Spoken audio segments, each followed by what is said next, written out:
Okay, I was wondering if it's ever going to stop. No. Good evening, everyone.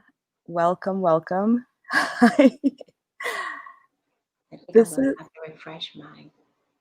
yeah, it's mine is slow too for some reason. So, hi, everyone.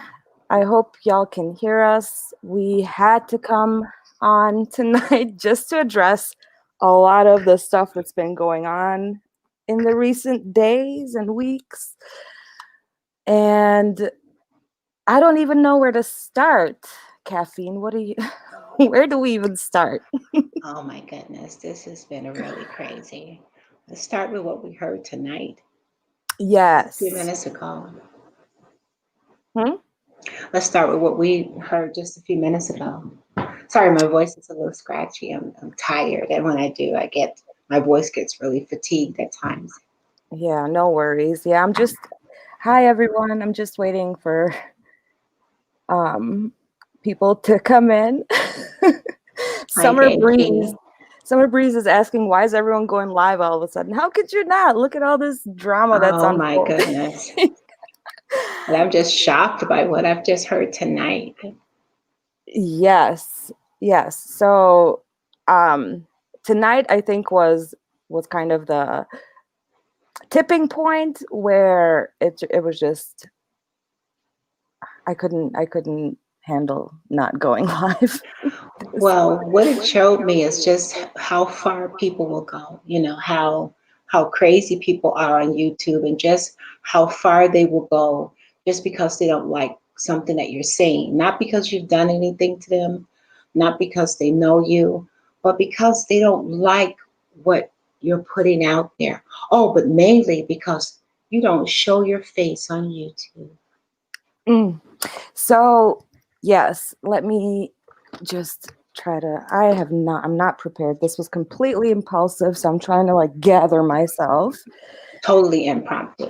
Yes. Hi. Hi everyone. Hi Dave. Hibiscus Mama, I haven't seen you in a while. Hey Dana. Mama. Max. All right, everyone's here. I'm just shook. So, let me see. Sorry, it's taking forever, but I'll make another one of those recap videos. Just because it's taking forever. Let's see. All right. So we just recently got off. Well, actually, we weren't on anything, but we were watching this live. As you know, with the Netflix documentary, it's brought a whole new wave of people to the case who are slowly but surely working their way through the discovery files. And it's funny to watch it from the outside because I feel like we've all been through those quote unquote landmark phases in our investigation, quote unquote, of this case. Where I feel like it was the same for us, like the OGs, quote unquote, where, first we started with one thing, and then the photo came, like the doll photo, and then we were all talking about the time frame, and then we were talking about the evidence. So all of those things, as we came across them, we worked through them. And so it's funny now to watch, the newer people go through it, which I guess is good, because it's always good to get a fresh pair of eyes to look at all of this stuff. But at the same time, like, we've been through it so many times. I feel like we were just commenting the other day that I feel like I know the discovery better than than I do my own dissertation. So, hi Stephanie. Yeah.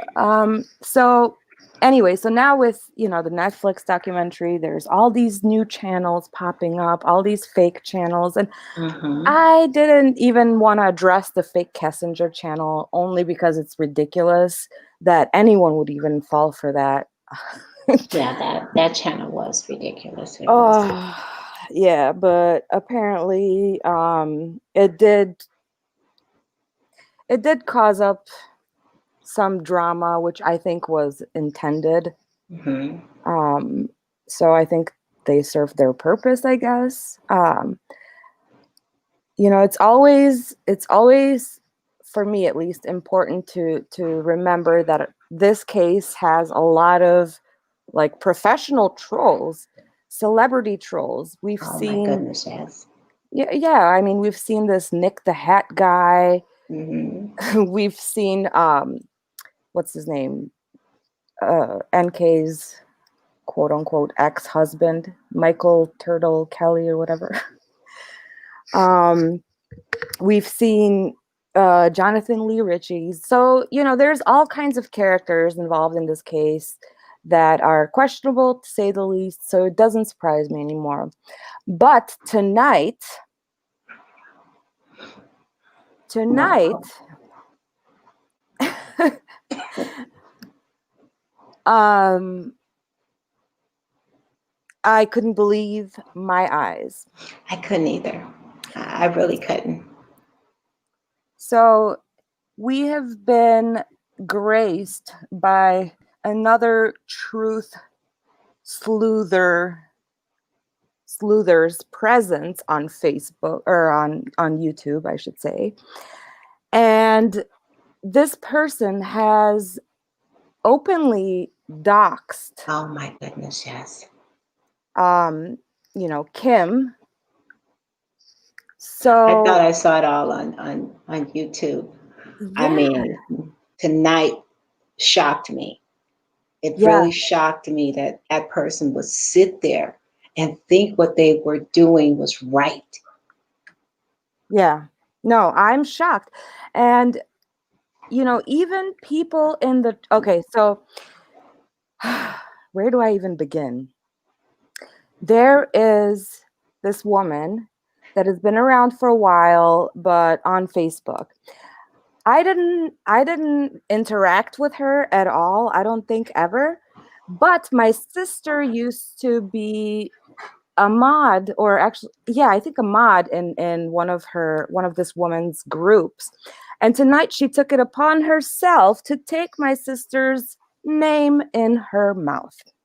So She did that. Yes, I she felt did. compelled to come on here and to just discuss it because that's what we do as adults, right? Right. So, um, this person made a video about Kim, who is behind the channel, whatever it's called, The Reckoning and The Right. Awakening.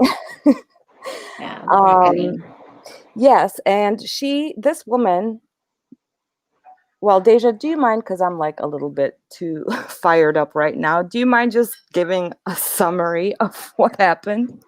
Well, what she did is that evidently she has something against Kim. She states that she doesn't like the fact of what Kim is saying, and that Kim doesn't show her face on YouTube, and that's what everybody's supposed to do on YouTube, right? They're supposed to show their face, but her problem actually is what Kim is saying. So what she decided to do was go and find Kim. Not only did she openly state that she went and found Kim, she openly said it wasn't easy to find her. It wasn't easy to find her. But she doesn't think that she's doxing anyone. No, because doxing means what? What was it that she said? Doxing means to put out documents or something? Yes, to put out documents, but this is Oh, public girl. information, so she didn't dox her. But in the same breath, you said it was hard to find her. And not only that, she went through the trouble to find this woman's high Oh school my goodness, picture. her yearbook picture and showed it. Yeah. and she showed her yearbook picture on YouTube, Her and then yearbook picture.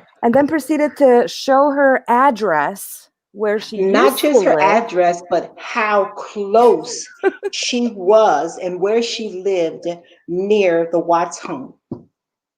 or the Kessinger or Oh, something. no, no, yes, Nicole Kessinger. Yeah, How close she lived to NK.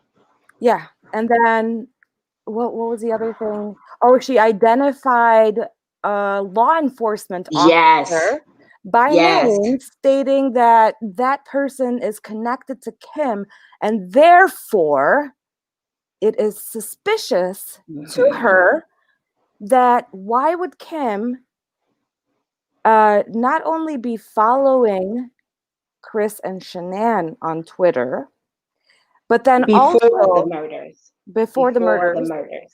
but then also live steps away from NK, and on top of that have law enforcement, and then proceeds to say that she's not doxing Yes. Kim. That is dangerous, and I'm Very dangerous. sorry. You know, I don't even know what to refer to her as because I honestly don't even want to call out her name. Um, but y'all know who she is. And it's dangerous because we all know that some of the things that Kim is saying, people are outraged by it. So who's to say you won't get one of these unhinged nuts? Because we know that they're all over YouTube now. I think this pandemic in 2020 has brought out some of the craziest people that I have ever seen in my entire life. And I'm going to say that because I mean, lunatics. So Mm, we know that it's a possibility because she has doxed this lady that one of these YouTube crazy people could go after her. And this lady has children. She has yeah, children. yeah. And then she proceeded to say, so basically, what it boils down to now, this is just, I was remaining relatively objective before she took my sister's name in her mouth. But at that point, all bets are off. So I was remaining relatively objective, just trying to listen because, again, I'm not going to dismiss anyone um, who is looking at this case, and fresh eyes could be helpful. However, this is not what we're talking about when we're talking No, about researching a no. case. And this, Kim Kaufman, we all know her name. She's come forward. She is who she is. She Right. she believes what she believes. Do we agree with her? Some people do, some people don't. I don't. I believe that, a lot of the things in Discovery that she is presenting is her interpretation, and it's not necessarily factual. So, anyways, we could all talk about what we think about her theories, but to go out of your way and to Exactly. bring your ass on YouTube and go through an hour of this woman's personal information. I don't care how much you dislike her, but I don't know. You obviously are. Now I'm dressing that person for some reason. I flip back and forth. But obviously, obviously she's new to YouTube, and she doesn't understand the level of toxicity No, that she this can doesn't. come to. She doesn't understand that people's lives have been endangered. People have been swatted. Yes. People's homes have been broken into. Jobs have been called. People have lost Schools their, have been called. and this is not something that you mess with. And then to go No. on and say, oh, she also has kids. Does she not think that Chris would murder her kids? Why would you say something like that? Like, Yes. what? Oh, I am so mad right now because this is another interpretation thing. Now, if you're saying that doxing means putting out public or non-public documents, that's not necessarily true. Now, granted, everything that you've found uh, using Google. right? So you didn't have to, they didn't have to hack any place to Right. get protected information. So I understand that, right? So that's probably what she's thinking. But what she doesn't understand, with her experienced self, according to her, is that there are terms of services on YouTube. That's right. And even though your interpretation of doxing is um, information that is whatever the hell she said, even though that's your interpretation of it, YouTube doesn't see it that way, and they have specific policies that protect people's privacy. And posting a high school picture of this person That's would when be she went too considered far. if you go out of your way. Yes, the channel is, we share the same name, unfortunately or Mhm. fortunately. But yeah, And what so was the purpose of her post? I mean, putting up this lady's high school yearbook picture. Tell me, what does that have to do to with the show Chris her Watts case? face.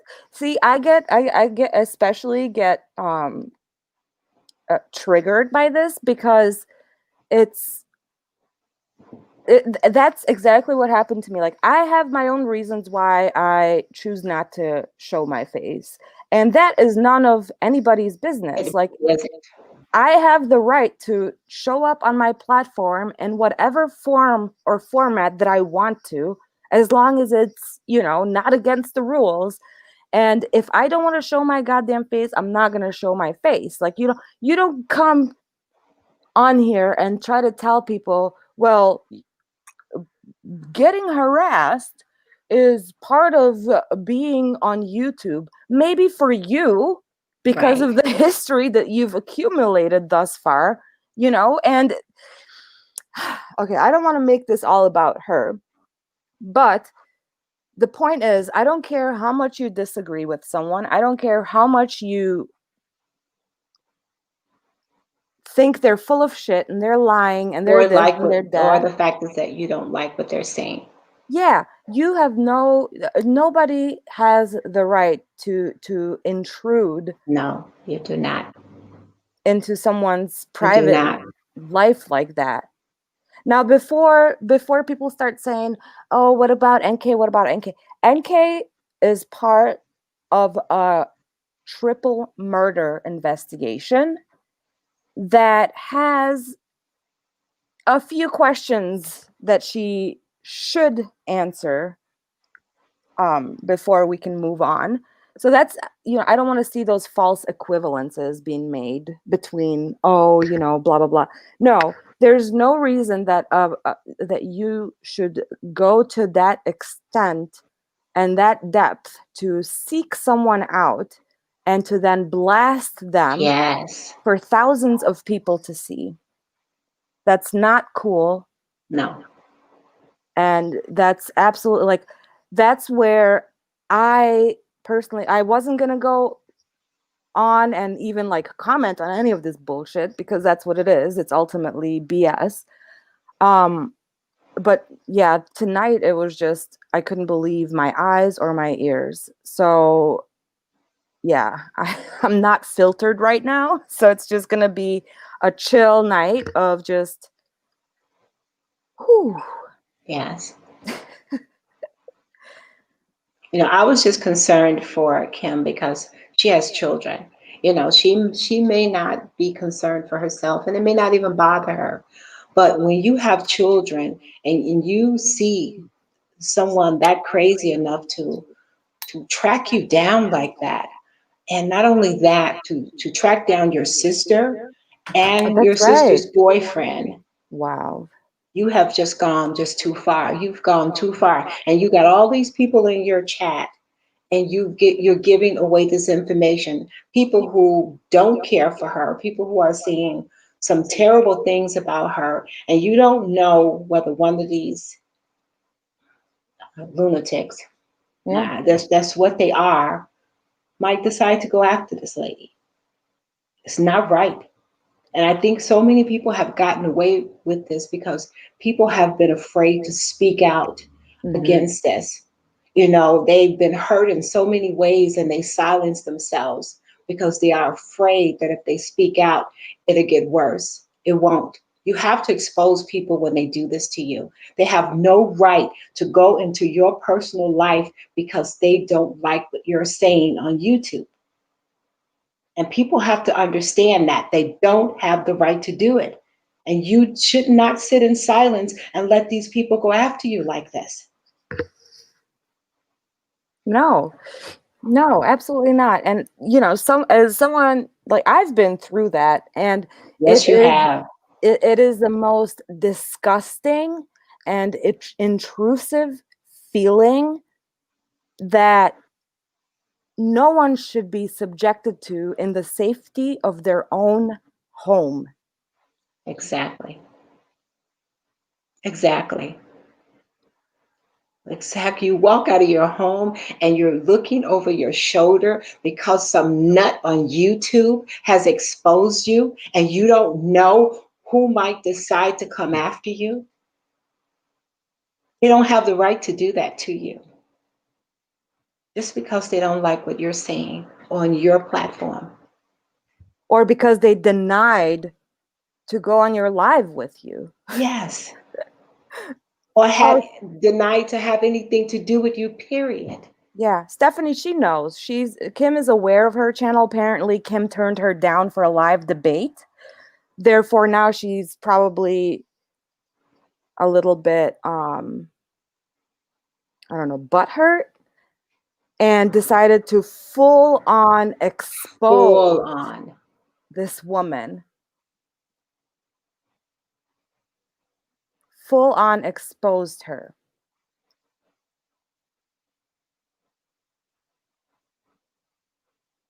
And uh, yeah.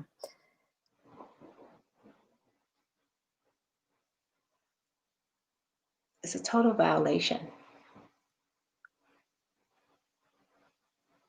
And Teresa. people on YouTube have gotten too comfortable with doing that. Yes.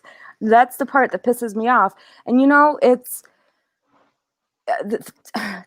times are changing, and we've watched the CEOs of Twitter, YouTube, Amazon, and even Facebook. We've watched them testify in front of Congress, and these are the types of things that were addressed.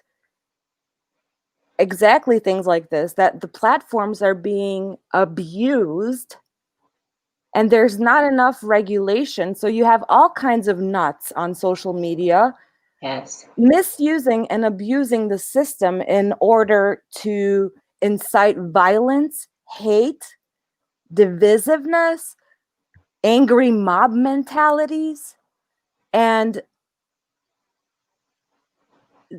they're strengthening, or tightening, I should say, their policies surrounding that. And They need to. we're still a long way away from any kind of, I don't know, regulation or whatever, because it is messing with the First Amendment and freedom of speech and expression. But I always say this: there's a difference between freedom of speech and abuse. Yes. So that's the part that bothers me. And uniquely identifying someone without their consent to go as far back into their private, to go out of your way and dig up private personal information so that you can, quote, expose them. Like, And to say, we've been working on this for 2 weeks now. 2 weeks. yeah, so I don't know, that just really got me riled up. So I had to come on and vent to you guys, and just for this to be like taking a stand against that. I don't care if we agree with one another or not, if we have the same theories, who we talk to, we don't talk to. You know, I can comment on Kim's content that she puts out there. I can comment on Kim's lives that she does on other channels that I've seen. You know, that's all fine and dandy, and I can disagree with it publicly, which I do disagree with a lot of her interpretations. So that's fine, but that's where it stops. Exactly. That's exactly right. I mean, I've just never seen anything like this. It's like people feel like they have the right to do this. And like I said before, people have gotten too comfortable with doing it because they think that it's okay because YouTube is basically not doing anything about it. And it's not okay. And so many people have been hurt and harmed by this. A lot of people probably who have never even spoke out and said anything about being doxxed and people going after them just because they didn't like their content or they did not bow down to the person that is doxing them. And it's not okay. It's not okay to give out. I don't care if it is public. I don't care if it's public information. You don't have the right to sit on your channel and put out someone's information because you don't like them Mm-hmm. or because you got butthurt by them. You don't have the right to do that. To go into somebody's personal life. You can't keep bringing up NK, and all her stuff is already out there. Yeah, I put the link out there if anyone wants to join, and we can obviously discuss other case related content, but right now, like, I'm just too fired up over this because it When I just saw the high school yearbook picture, that's when I was done. hmm. And I hope that Kim privacy like sends a privacy complaint I on do that. too. I really do. Because that should not stay up there. No. That should not stay there. And not only that, she named the boyfriend. She named this guy who, who is basically in high ranking in Colorado. She names him also the sister's boyfriend. She had no right to do that. No. That video should not stay up there. No. Absolutely not. And I don't know. Like, I'm just shocked that someone who claims that they have integrity would do something like that. I am too. And wow, I'm just shocked. I'm just shocked at what I saw. So Kim, if she hears this, if she's listening, you know, I really think that you should submit a privacy strike. Even just that's just messed up. Like, she was showing addresses, identifying people. Yes. Oh my God. Like, I'm shook. I'm shook. Yeah, the personal Teresa, that's right. The personal shit needs to stop. It It does. needs to stop. Nobody should be dragged through public media because of their opinion on a case, on a murder case. So I don't know.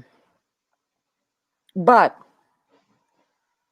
I do have a lot of thoughts on people's opinions on this murder case too. So we can talk about that too. And actually, tonight, Kim did release 2 videos in which she interviewed Ronnie Watts. I had a chance to listen to it once, and I have some thoughts. I know that Caffeine, you also listened to it as well. Yes, I did. Yeah. So, what are your thoughts on this?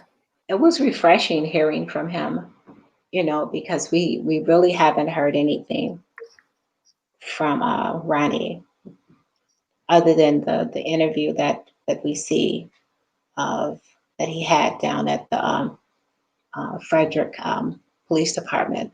Mm-hmm. But I felt like he was honest. He was very sincere in what he was saying and what he felt. And I enjoyed the interview. I really enjoyed it. I did. I enjoyed listening to what he had to say. Yeah, I agree. I believe that of all the crazy shit that's been going on in the last couple of weeks with all these channels popping out of nowhere, and I will disagree with Kim's really aggressive approach, and just lack of flexibility in terms of considering that some of the evidence that she's interpreting might be wrong in how it's interpreted. So I don't agree with a lot of that stuff. However, Hmm. having heard from Ronnie tonight, I can see why she would. I can see how it could be easy to kind of like go down that slippery slope, because Yes. obviously, she's been around from the very beginning with this family, before sentencing, before the plea deal. She was there from the get-go, right? And she says that herself. So technically, like, she's gone through all of the trauma that this family had to deal with Right. since this happened. And having been there with them and going through it with them, I can't imagine that, especially for someone who might not be trained in how to deal with trauma at this extent and level, how they could easily become emotionally entangled in the story and become part of the story, rather than, what advocacy really is Right. about empowering the family to um tell their own narrative, or come to their own, like, do their own, take their own actions, and Right. emotionally, as well as in terms of coaching them where they can get, not coaching them, but Right. like, Supporting helping. them and guiding them and Yes, helping them. Yeah. right. So, but to take on a family's trauma onto your own shoulders, and to take it on as your own personal responsibility, where you get to pick and choose No. who will help you and who you won't accept, or like, that's not your role, No, it's I would not. think. So that tells me that there's some boundaries that are being overstepped. And Hmm. I believe, as much as the intentions might be good, I think that it's causing a lot more harm to the family than it is good. And that would be just in the approach. And I've said before that this is a job for professional people. This is not a job for us internet sleuths. Right. Um, we're not trained, we're not qualified, and I just don't see how dragging a family into this is going to help with any motions, any trials, any court dates, or anything like that. So yeah, that's kind of my criticism of all of that. Thank you, Deetria. I hope I'm pronouncing that right. Mhm.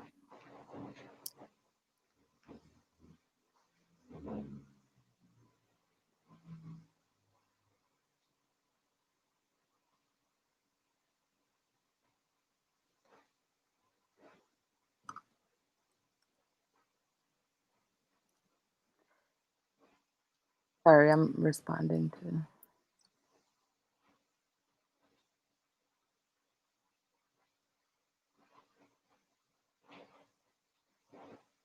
It's a little late here, so we're kind of hazy, but I don't Yes. know. Like,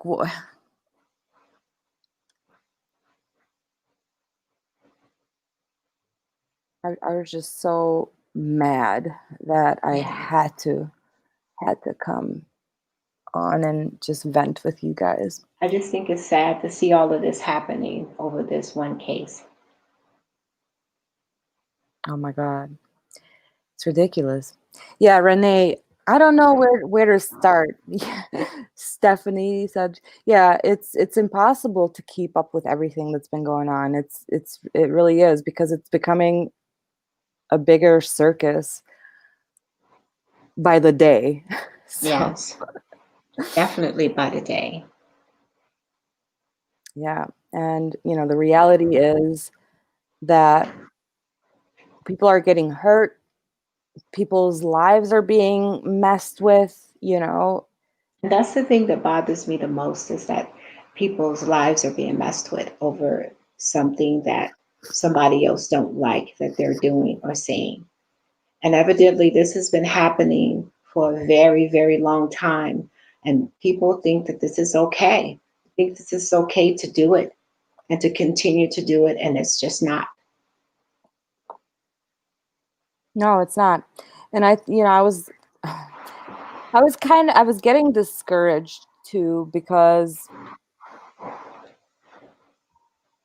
this type of behavior and what we've been seeing in this case, it doesn't even make it. I feel like my purpose, at least, like my purpose, like my enjoyment in true crime is trying to figure out the whys, analyzing the case, the perpetrators, the victims, just looking at all aspects of a crime. But in this case,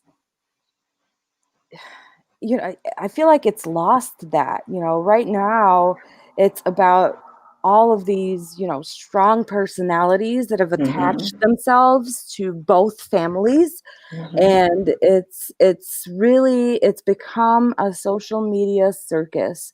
And it's been also 2.5 years since we've actually just passed the second year anniversary of the sentencing and everything like that, and absolutely nothing has happened. We're nowhere closer to any answers to our questions that we have. um and I feel like, now we're getting sidetracked where we're being shown high school yearbook photos of Yeah. people who had nothing to do with August 13th or what happened before that or what happened throughout the court process or the legal process of it. Has nothing to do. Nothing. How is that going to help answer any questions? And then to watch the people in the chat think that what she was doing was okay. Well, she says it's been done to me. She That's sure did exactly say why that. you shouldn't do it. That's right.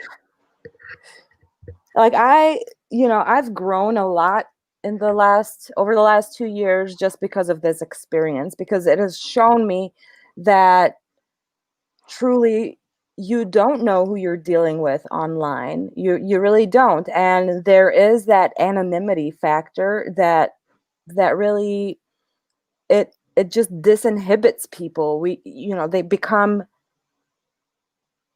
primitive, like primal, aggressive, and there's just intoxicated with this anonymity, I guess, And where they entitled. feel entitlement, where they feel like they can just do whatever they want. And the boundaries just keep getting pushed and pushed and pushed and pushed, and eventually it's like, we tell people all the time, like, oh, just ignore it, and it's like, no, No. it's enough of Mm-mm. ignoring it. It's Mm-mm. time that we speak out against it. And again, regardless of whether or not we agree or disagree, everybody needs to everybody's privacy should be respected online from predators. Exactly. And when someone goes after you to cause you harm or that may cause you harm, you can't stay silent about stuff like that. You just cannot.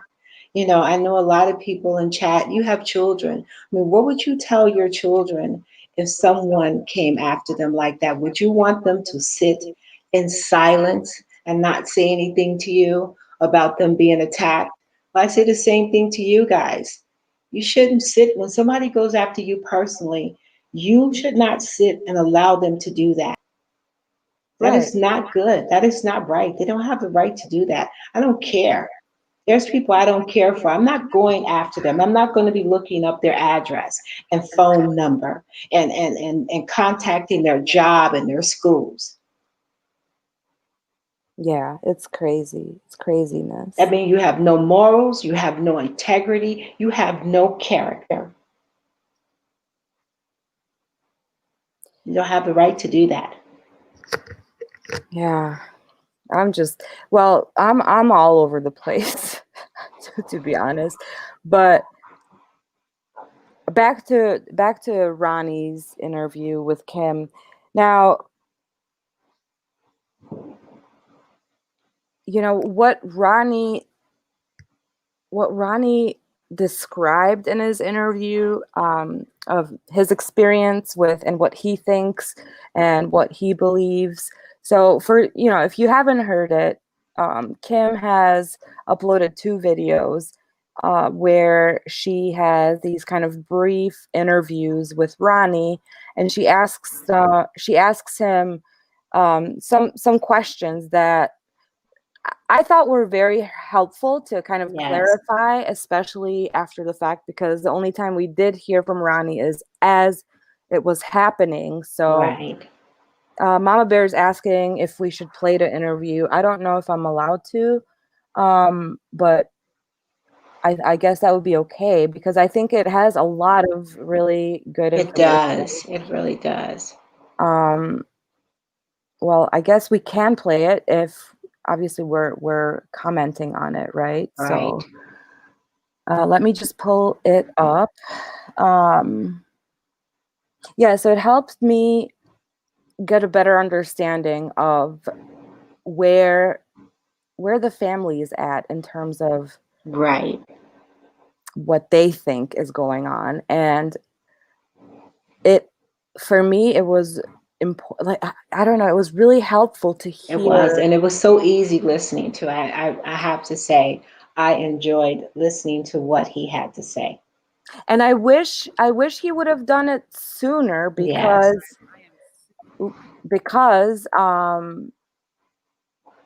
yes, you can understand him, Stephanie. I forgot what I was even saying. I'm sorry.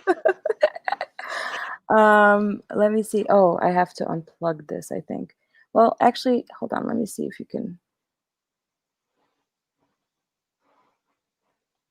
you can hear if I share it. Yeah, Netflix really did. Netflix, I don't, has brought in some really different people. I'll put it like that. Different people than when I came in. Like I say, I came in with the Lifetime movie. After that was shown, and I didn't see half the stuff I've seen since the Netflix documentary has been released. Yeah. All right. So let's see. I'm gonna play this, and you let me know if you can hear. Excited for you all. Oh God, that's loud in my It ears. is. It's not loud to me. All right, hold on. Let me try You this. might have yours turned up too loud. Can you hear it? Ronnie Watts. He Just is barely definitely now. a few words, but I've gotten to know him over How about now? the past few years, Yes. and I just wanted to make sure you guys had the opportunity to hear some of these things from him, the things he's gone through, um, situations that have happened behind the scenes with them as a family, and also maybe for you guys to get an insight too of how Chris is, because they are so similar in so many ways. I just thought that this would be a good opportunity for you guys to All right. just hear from Ronnie himself. First of all, I just want to let everybody know that we support your channel 100% and believe in what you're doing. That's awesome. Thank you. Okay. When Chris was in North Carolina, how many times did you see him when he was out there that summer, 2018? The 6 weeks she was down here, he came down for the last week, and that's when they went to the beach and stuff. Of course, we went down to the beach at the same time. So we was 5 miles apart, never got to see him because she wanted. All right. I want to stop intermittently and just address things that were kind of known, but were never came from the family themselves, because it was always somebody speaking for them. And yeah, that's what I wanted to address too, that it helps when we're hearing directly from them finally. It's like this should have been like, it should have been them speaking out for themselves from the beginning. Yeah, it should have. And I'm glad that at least Ronnie now is in a place where he was able to do that. So I applaud that. Out, and we got to see him one day, the day before they left to go back, more or less. It was they stopped down to see my mother when she's in a rehab center. She was 93 years old, and she wouldn't bring him by here. We had to go pick him up there. I did, and he spent the afternoon here at the house, and me and Cindy and Jamie and Robert and the kids and Jamie, other grandbabies, and we cooked out and just sat around and talked and stuff and hung out on the porch. That's when he told me that she only knew that they wanted to get a divorce, and that he was looking for an apartment, for a little 2-bedroom apartment with bunk beds for him and the girls, because that's how his life was going to be from now on. He'd already more or less set a schedule up from a month or so out from that. So, I worked the schedule and he'd have them, 1 week, he'd have them the next week type thing. So you guys did know he was getting separated or getting a divorce? Well, that's the first we'd heard of it. That she already knew about it. And actually the house is already for sale on the market. So that's I think people don't know that. People don't know that you guys knew that was even in the works. Yeah, that's the first we had heard of it, was that one day he got to spend with us, that week he was down here. And how was one afternoon actually. How was he that day when he was with you guys? He was pretty much upbeat and stuff. I mean, he knew what he wanted to do, and like you said, he told me he wanted a little 2-bedroom apartment with bunk beds for the girls. I mean, he was ready to move on with his life. Yeah. Now, Chris wrote a letter when he was at your guys' house. Why did he write that letter? How did that come about? The way Shanann had been acting, the 2 times she'd come down, 2 times she'd visit with us. Her and Cindy got into it a couple times, basically over minor things. One, which everybody heard about, is the nut gate, where she more or less said Cindy was trying to hurt Cece, give her ice cream and stuff, which, she never gave her the ice cream. And it was a plain vanilla ice cream cup, which didn't have nothing in it. And it all blew up on that when she accused Cindy of trying to hurt Cece by giving her something with nuts in it, which we all knew she couldn't have nuts. Right. But that was, and the time before that, she'd come down twice, 2 weekends in a row. And the time before that, when my neighbor had passed away, and Cindy went to get her hair fixed and stuff. And she come by my work and signed some paperwork on the car that we was getting. And she was gone, probably 3 or 4 hours or whatever. And she called my phone at work, blown it up, because Cindy left her phone at the hairdresser and had to try and go back and get it, which made her later. And Cindy offered beforehand. She said, "I'm going to take you back to £7 an hour." I said, "No, I'll just wait till you get done with everything." And she fussed at Sunday saying, "You left me alone with these kids for 5 hours." I said, "Well, they're your kids too. I mean, you're not down here for us to watch them 24/7. Right. When you first heard that Shanann and the girls were missing, what did you think? I thought she'd just run off with the kids just to punish Chris for something. I thought she would just run off with the kids somewhere and just punishing Chris for something. That's just the way she is. Right. When you picked up Chris from the airport, what did you guys talk about? And did he say anything particular that stood out to you? Not just one thing that really I didn't catch what he was saying. I mean, the police department, Frederick Police Department, kept calling. One of the detectives there kept calling them. They kept dropping the call. And every time we start talking, he'd call back again. And then Chris would talk to him a few minutes. He'd drop the call on bad reception or whatever. And he just said one thing, which it didn't make any sense to me at the time. He said, "So I wish I should have just went to the Rockies game that night," which it didn't click at the time. But, right. Now I know. But, right. So when he was talking to the police station, obviously some of that stuff has been released, but is there anything that, I mean, there's parts of it that were like fast forwarded through or redacted. Is there anything that you know that he said to you that wasn't released? Yeah, because when we was talking, when he told me what happened, and actually he told me where the girls were at, and he said, "Dad, I could not put them with her after what she did to them." And right after that, he said she was evil. So they obviously, like, they redacted that and didn't release that. Like, so everyone. That stayed in my mind when he said, when I found out where the girls were at, he said, "Dad, I cannot put them with her after what she did to them." Yeah. That would be a very hard thing to get out of your head for sure. So everyone talks about Chris's lack of emotions. Like, explain to people like how emotional you are, how many times has Cindy seen you cry? Is that kind of just talk about, emotions in your family or how you and Chris are, I guess? It's very seldom ever cried. The last 2 times I ever been crying was at the memorial service we had for Bella and Cece at the gravesite. I did cry there.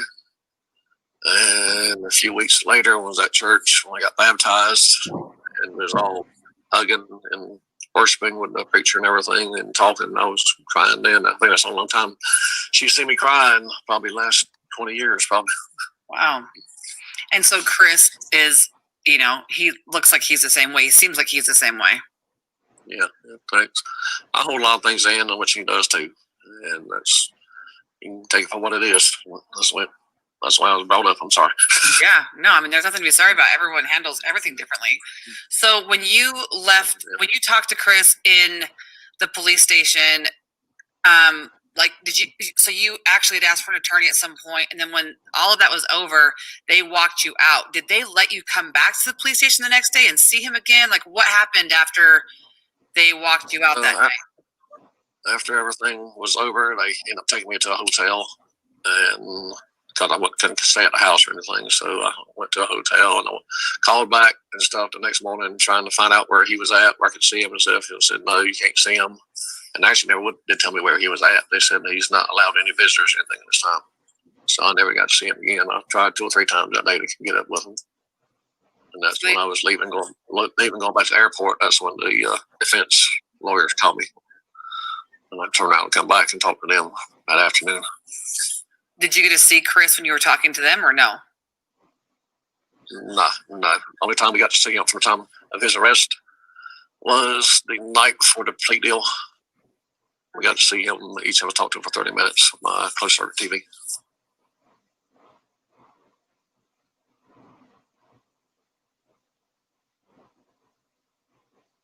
Oh, it's over. All right.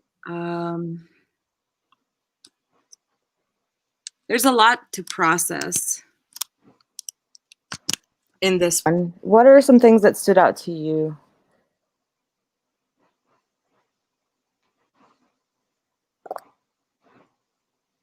Caffeine cue. That when he said that Chris told him that they didn't know, because I've seen people saying that they knew, that they knew all the time that Chris confessed to him what he had did on their way to the police station, and Ronnie is saying that no, none of that happened. He didn't. He told them that one, I guess, afternoon or evening while he was there, that they were separating, that him and that him and Shanann were separating.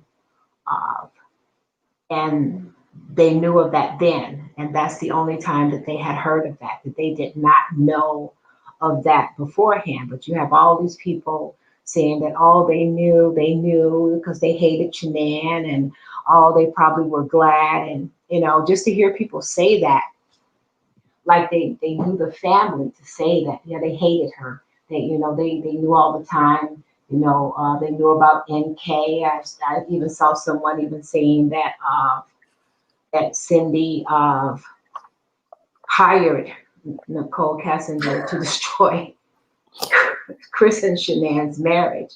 And here's Ronnie saying that they didn't know anything about what was happening until that one visit that they had with Chris.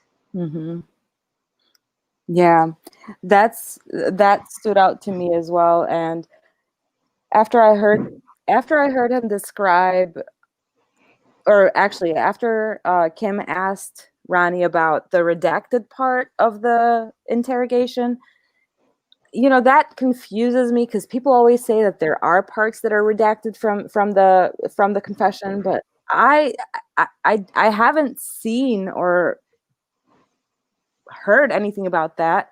But what I do know is that Nicole Kessinger's the interview that she had at Thornton Police Department with her father present, that one was actually cut short. So the audio that we get is it cuts off, and there's, I don't know how many minutes it would convert to, but there's actually a lot more in the actual transcripts that Weld County provided.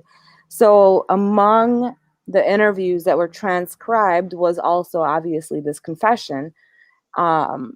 So logic tells you then that if part of NK's interview was redacted but was released in the transcript, that would mean that the transcript that we have of Chris's confession would also be complete. And I went back and, I read through it again, and it does, it just putting myself in that moment of time, that vacuum, because it's easy to play, what is that called, Monday night quarterback or whatever. It's easy to play that. Yeah, but just the shock, and I'm talking about Ronnie now because Chris had already been, I don't even know, saturated in there for like the last however many hours he was there. But for Ronnie, like, I can't imagine the shock that he must have gone through of just trying to even process everything that he heard, because as he walked out, it wasn't even like a formal goodbye or anything. It was just kind of like, okay, I'm gonna go to the hotel, but I'll be back. Like, I'll see you tomorrow. I'll get you a lawyer. He said that a couple of times, actually, that he doesn't want to get Chris a public defender. And I feel like there's almost kind of like this inherent like trust that I sense with Ronnie, because he would ask Coder for, he would seek approval basically in terms of like his body language and also what he was saying, where he was saying like, okay, well, we'll see you tomorrow, right? Is he going to stay here? Where's he going to be so that I can find him? He relied on law enforcement to be honest with him and transparent with him. And granted, Coder might not have known exactly what would happen to Chris, but just and obviously like they had their own agenda with what Chris had just disclosed, and they were trying to find the bodies and everything like that. But I can't even imagine just the amount of stress that Ronnie would have gone through that night. And not only that, people were saying, well, he had to know something because he didn't look shocked. Well, he just explained, the first time that his wife had ever seen him cry in all the years that they had been married was 3 times. So if this is a man that doesn't cry, I mean, he may not show the same emotions that somebody else may show. So to say that, oh, he had to know because, oh, he didn't act shocked, or he didn't seem like, he was surprised. How do you know that? He said, that's the way I was raised. I'm sorry, but that's the way I was raised. So in his upbringing, he's saying that he wasn't raised where, to cry, or basically to show that kind of emotion. Right. But that doesn't mean that he wasn't shocked. And Ronnie, Chris is a hot ass mess. All right. Yes, He's a mess. Like, he needs to keep his mouth shut. he really Period. does. He really Period. does. He Period. does. Because every time he opens that mouth, he doesn't help himself. Mm-mm. And at this point, honestly, I'm not optimistic that he's going to achieve anything, really, only because he can't keep his mouth shut. Right. And he's talked himself into a mess. And even if this post-conviction relief, or if I should say, if the 35C motion is granted and the judge allows a hearing, even still, with everything that's out there, I doubt that, I feel like there's like this false hope that's being built up that Chris will come home one day. And I think that is not healthy for the family to give them this kind of false hope. Hope is always a good thing to have, but Not false hope. exactly. And I think we need to be realistic here. Ronnie is a good person. You can tell right away. And even Coder and Tammy said, we love Ronnie. And Yeah. granted, I don't know, but I just feel like that there's a lot of hope a false hope that's being instilled. And I think that it should be a little bit more realistic. And even though Ronnie believes Chris's first confession, he is Chris's father, and he knows both of them. He knows Shanann, he knows Chris. He obviously raised Chris. So he has that knowledge, and he can make his own judgment, and he can form his own opinion in terms of like what he wants to believe. But the fact of the matter is that just because Ronnie has integrity and he's a good person, we can't apply that to Chris and vice Right. versa. Exactly. Right? So that's where I feel Chris is not taking accountability by telling his parents the truth. Right. Exactly. Because this is ultimately what it's about. And I'm afraid that, like I said, his chances of getting any sort of lower sentence or whatever, remains to be seen. I think it's a very slim chance, only because of everything that he has said that came out of his mouth. And you can throw out one confession, but there's like 4.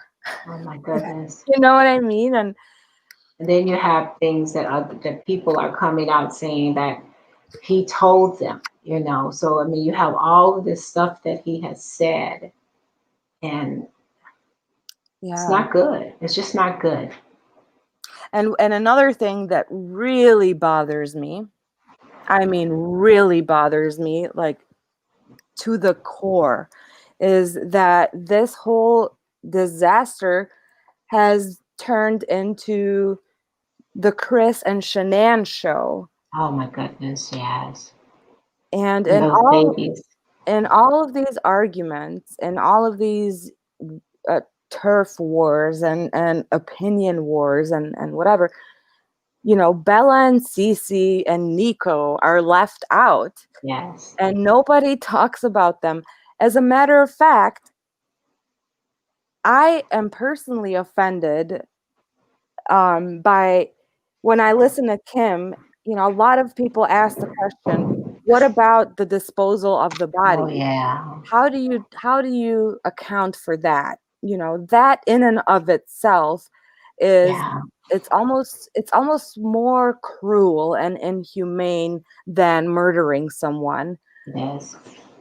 You know, just the thought of disposing of the bodies. Yeah. And I think the way that it's being minimized is, I don't know, it just it doesn't feel good and it doesn't feel right, because that's, I feel like that should be at the center and at the core of this case. And that is hard for me. I mean, every time I think about the disposal, I just can't wrap my head around it. I just can't. You know, you heard people say, well, if he loved his kids, he wouldn't have disposed of them like that. I mean, even Frank said that he couldn't take that away from Chris, that he did love his girls. But I don't understand, and I don't ever think that I will understand the disposal. You know, every time I think, I just can't.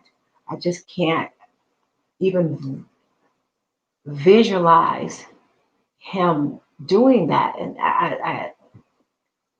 it's hard. That's all I can say. It's just really, really hard. You know, the You disposal is can't, hard for me. It is. It's yeah, very hard for me. you can't wrap your mind around. And No, I can't. I think that's for me too. That's another reason why I'm just so stuck on this case, is because of the children. And Yes. you know, to be honest, like I can remain objective and I can say that, you know, was Shanann perfect? Absolutely not. Did she deserve what happened to them? No, nobody deserves anything like this. But we live in a crazy world where it would not be unreasonable for, or, you know, it would not be out of the norm for a mother to kill her children. It's not, Right.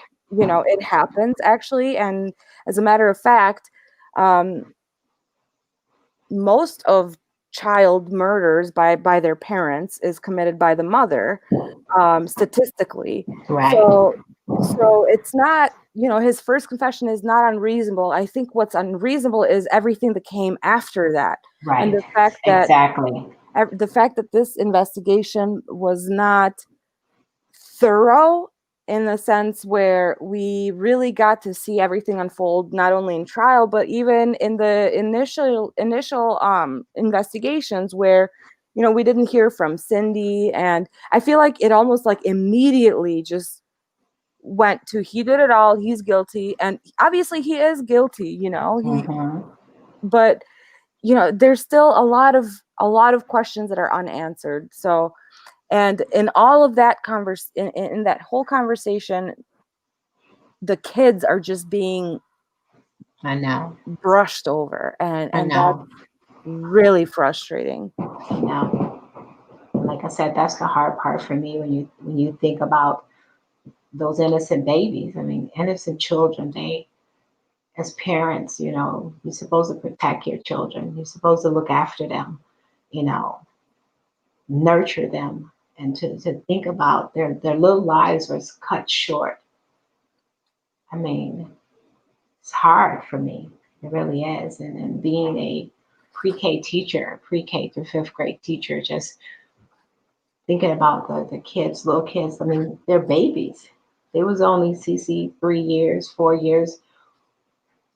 4 years and 3 years in this world was nothing. That's all they were able to have.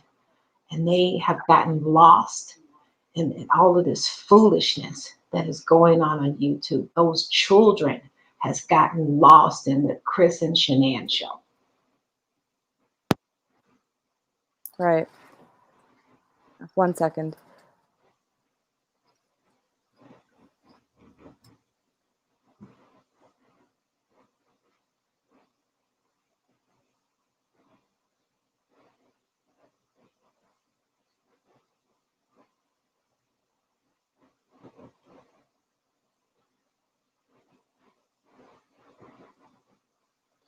Sorry, my brother is interrupting me with food, so I had to.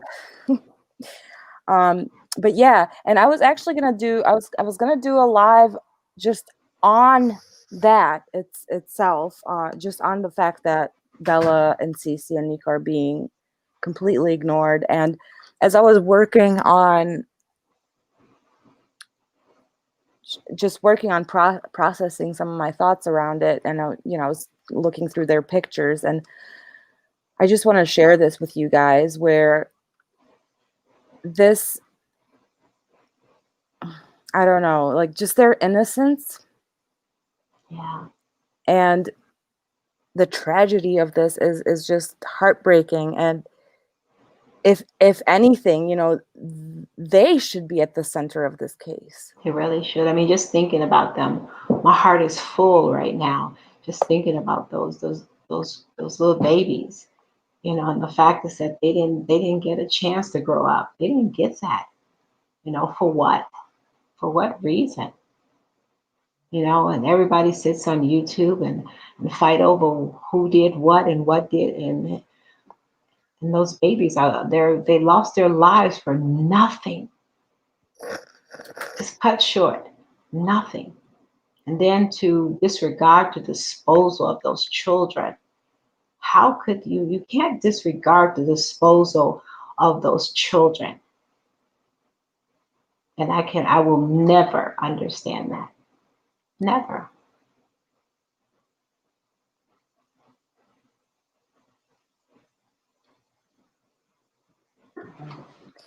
Yeah, that's something that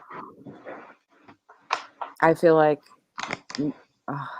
it is minimized. And if anything, that should be not something that you minimize, but something that you do need to address. I think Lori had a question. I didn't see it. Yeah, I missed it too.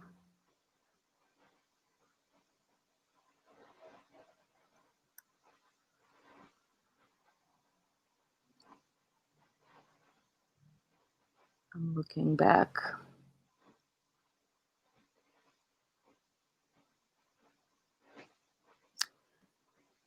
Sorry, Lori.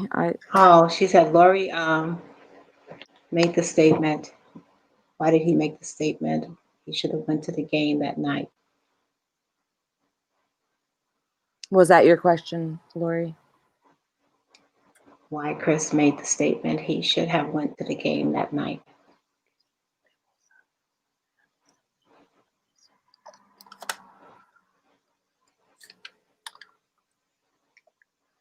Why would CW tell his dad he wishes he went to the Rockies game instead? Okay, so, all right. Yeah, so he's referring to, hi, Megan. And somebody's backstage, they said. Oh, I don't even have that screen up. Oh, Crafton. Hi. Hey, I've been sitting back here for a long time. I thought, Oh my gosh. I'm so sorry. No, it's okay. I was listening to what you guys were talking about. It was a lot deeper than what I was going to say. Oh man, it started off ranting and raging, but before I forget, I just want to address Lori's question. So, Dude, absolutely.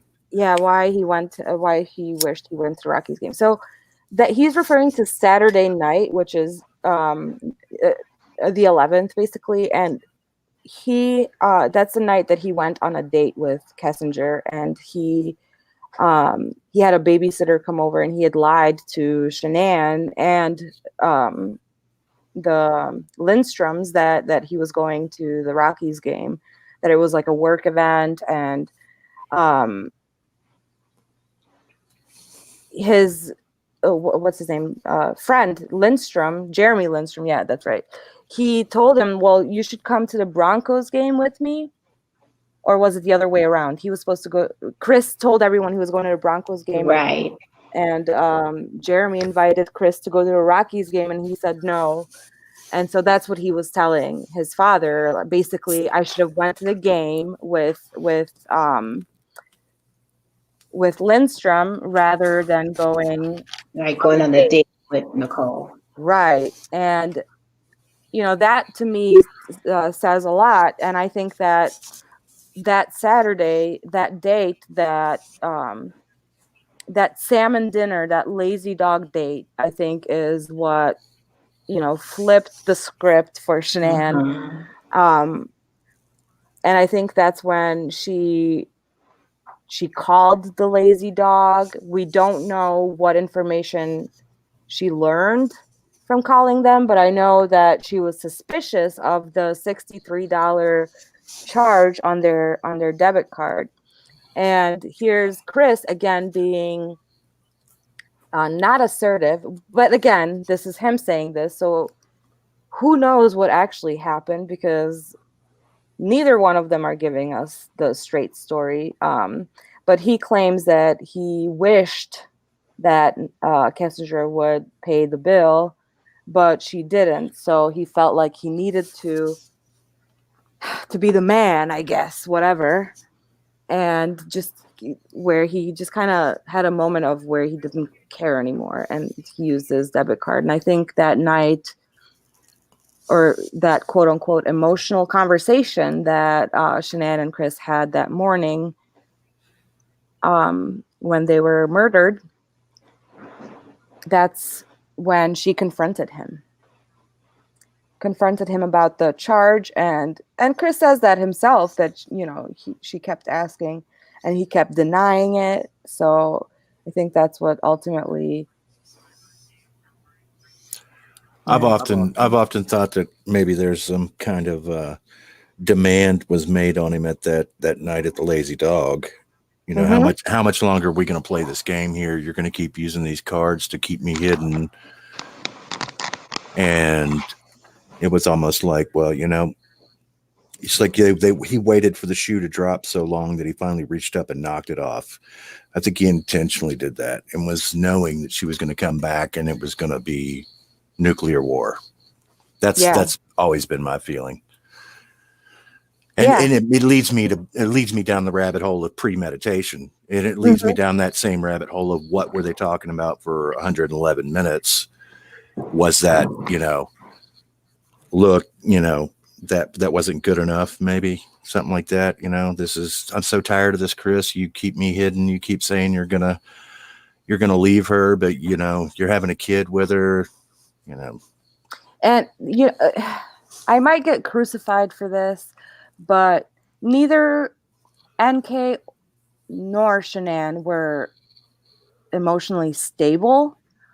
I think both of them were explosive, and absolutely, yes, absolutely. And so I really do, yeah. I think initially I keep he trying. knew, yeah, because I think he was so scared that he would have. I mean, that's just he would have been too terrified to. Unless he just absolutely just ran out of those damn gift cards. I mean, come on. That was no freaking accident. As he pulled it out, he was like going, dun, dun, dun. And it's got to be for a show. It's got to be, look, he's holding it up to her. Stop crying. Look, I tell you what, I'm so tired of this. And then he throws it down and he goes, and that could have been some of the jazz that NK was busy deleting off of her phone was stuff to that effect. I'm getting tired of this. Didn't they say they went from doing it like several times a day to like not doing it for like days in a row? I mean, that's clearly the romance was starting to fizzle from her point of view. But can you imagine that? So she deletes all of these text messages that would be, key evidence in this murder case, but she feels comfortable enough to type these notes out for Baumhofer, where she looks even I don't even know, more possessive than any mattress I've ever seen. By the way she describes how she researches condom manufacturing dates, and all of that is like stage 10 clinger red flags, and she's going like out of her way to delete all this stuff out of her phone, but then she like tells on her damn self and her own like I believe that issues. too, Lexi. Yeah. I think he was also emotionally explosive too. That's what I'm saying. I think, but sorry, I interrupted. I didn't mean to. No, yeah, it's contradictory to me that she would share this information that's absolutely irrelevant, because I think that we didn't need to know how many When times a day, I, they when I, went at it. You know when what I I was a mean? kid, and I lied about whatever it was, whether I got the cookie out of the jar, I made up all kinds of diversionary stuff to tell mom to go, and here's why. And I wouldn't want to get the cookie because, remember that Batman shirt you bought me, and just sit on this thing and keep going on and on to try to distract away from that question. And I've always felt that there's a saying, and I'm going to get it wrong, but there's a saying in marketing or something that if you have to defend your position so much, that's the indicator something's being hidden. It's something like Yes, that. And exactly. so she's like over defending something. Like I've always thought it was very suspicious that why is she contacting Baumhofer with her like going, hey, I just remembered something. That alone is fishy. It's like, Hmm. why don't schedule a damn meeting and we'll go over some more stuff. Why are you popping off at 11:30 at night? Oh, hey, I remembered I once texted a guy in high school. It's like you just more smoke and mirrors to keep them from, I believe, probably her belly aching about, how much longer is this going to go on? You've Oh got to my make a god. decision, get rid of her, or you come live with me, or something like that, and she's like, I got to get rid of every bit of that. And that's what I think she was doing. I think she was Something just, something go else ahead. that Ronnie actually said in this clip that we just played was that when Chris was over at their house that one night, when the note was written, that he was looking for 2-bedroom apartments with bunk beds and stuff, and that's coincidentally, the same thing that NK in one of her interviews was saying the topic of conversation at Lazy Dog, Right. that she was gonna help him find this apartment, and oh, you should get bunk beds, me and my Mm-hmm. sister, like it's like, and then the fact that like Ronnie brings it up just out of the blue is like interesting to me. And I'm not saying that NK and Ronnie are talking or whatever, like don't even go there. I'm saying the fact that like Chris is like a parrot. He just repeats. He repeats, and he's easily influenced and led. I think that he's very I don't think he's not very good at interpersonal relationships. Like so it's Yeah, really. it's almost like an autistic thing where you repeat the last thing said to you kind of thing. Yeah, yeah, it's like really, yeah, exactly. He just mimics what people say, and so when you listen to him, it's like there's nothing of substance because he's constantly just repeating. Well, I know from child psychology that they say that that's often an indicator that somebody has not been listening to you. That what they do is they try to play catch up on the conversation because they've been zoning out the whole time, not listening to what you're saying. And so, and you say to the Raiders game, you go back and so, yeah, I was actually listening, you're, Mhm, and I call him CW. I think mhm. CW was, definitely one of those kids that did that, just sat in his head having a conversation 24 hours a day, and people were interrupting that conversation, which is a sign of somebody who goes on to commit familial side, quite honestly. I don't know that I would classify him as like a typical quote unquote family annihilator. because No, I he don't either. did, I don't he, either. I mean that as I, as an aside. yeah, I feel like he did listen because he would do as he was told. So, and Yeah, he that's true. Yeah, knew, that's true. he knew ahead. I feel like he listened so much that he became masterful at reading behaviors and predicting behaviors, which is why he was able to always be, this cool, calm, collected, nice guy. Everyone likes him because he would mirror whatever or whomever he's with.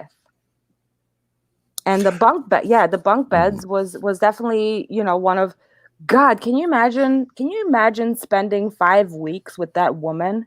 She doesn't shut up. She never shuts up. I know. Yeah. So it's like, oh my Well, God. that could be kind of what I'm saying on a lesser scale, to where it's just like the Charlie Brown teacher going womp womp womp womp womp womp, and then it's just and after a while he's like, I have no idea what you just said, but I agree with every bit of it. Just get out of the thing. But I think she was having an emotional fit that night at the Lazy Dog. I think she was, man. I But think we she. also have to remember that, she's the rock collector or whatever, Right. Yeah. and he's over here, he's over here Googling diaptase for 4 hours. Someone who's not interested or is just kind of superficially listening.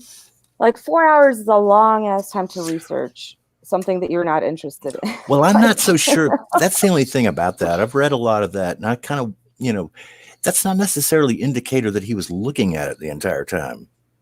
I've looked up stuff and left the tab open for hours and gone back and gone, oh, Well, yeah, I was looking at this. That's true. But the fact that it happened on multiple occasions Yeah, that's is, true. what kind of tipped me off. So, and Still, then, it's for hours. Yeah, absolutely. and then her also searching for wedding dresses and just their Google histories in general, and the way that I put this story together for myself is literally like making a timeline to the second of whatever we have available in Discovery. And I think that if you read not only for the content, but if you read for the context, you can kind of put together a story of what was happening, what was being talked about, and what was kind of on their minds. Because Google searches and text messages and things like that are typically, intimate. They reflect what we're thinking.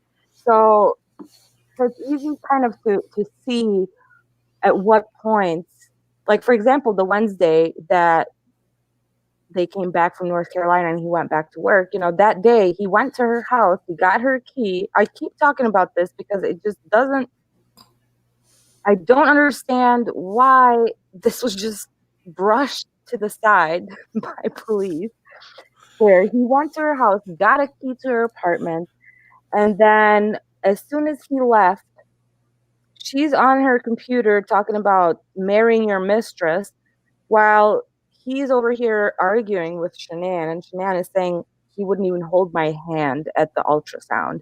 So clearly, like, he just came from NK's house with her key in his pocket. What do you think? Why do you think he wouldn't hold Shanann's hand? Yeah, he had made the commitment. Yeah, or at least verbally. Yeah. Yeah. Yeah. And then the very next day, he's coming home from work and he stops for 45 minutes, 2 blocks down the street from his house, on the phone with Nicole, then comes home. And the next text message we see from Shanann is her saying, we had the best talk ever. He agreed to go to Aspen. He agreed that everything will be fine. So what happened on that 45-minute call while he was parked outside of his house? And there's a 180-degree flip, and so it's like it could have been like buyer's remorse, where you've gone, ooh, what did I just do? Let me back up a second. Yeah, and then she pings on Monday morning, give me a break, give me a break. Hey, maybe that was the rabbit hole that's an emotional rabbit hole that she fell into. She's like, you acted like you were going to commit. I gave you a key to the place, and then all of a sudden now you're acting weird on me. Hmm. Right. But that's the point. Like, we won't know. And that's the Mm-mm. frustrating part. We won't know because Chris is not saying it. He's not a truth teller. Coder lied. I feel like Coder needs to make it up to us. But Chris is not a truth teller, and he's telling way too many stories. And I feel like, the pain that it's causing to his parents and to Shanann's family and to everybody, quite frankly. Like, we opened this live talking about doxing and stuff like that. This, Mm-hmm. I don't know.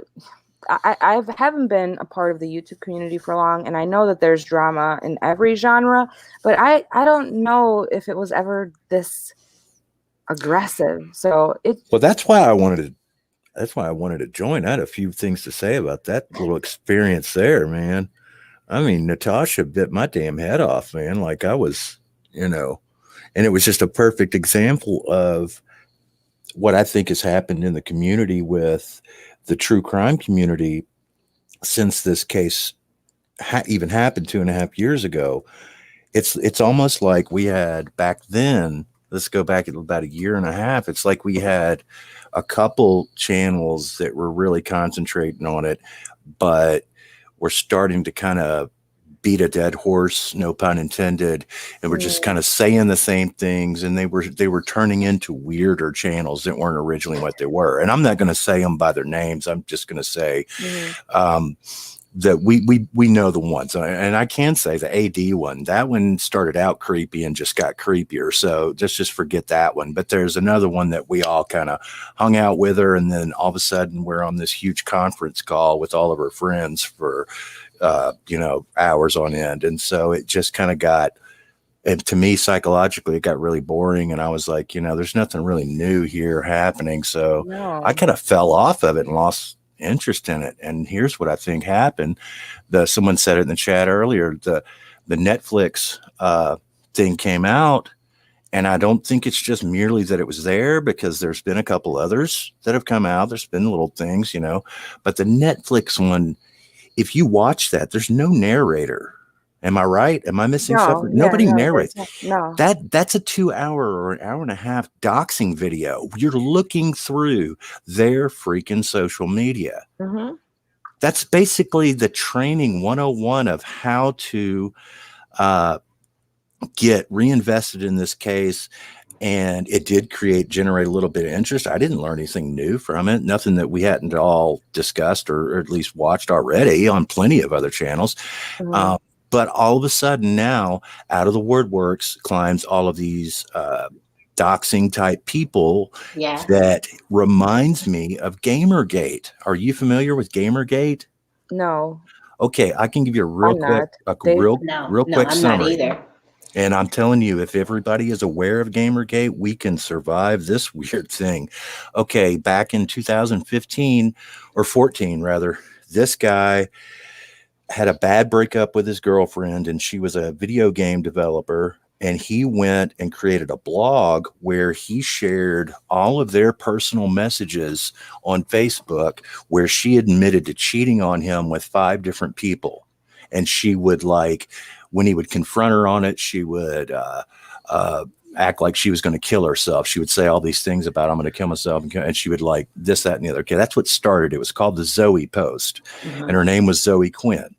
And what happened was this actor that was in the movie Full Metal Jacket, he's a Baldwin, but he's not one of the Baldwin brothers. He hashtagged out the term Gamergate, and all of a sudden it was all of these video gamers online attacking this other group of video gamers, all of the females on, and I'm not saying this to be misogynistic. I'm just saying this to just color the chart.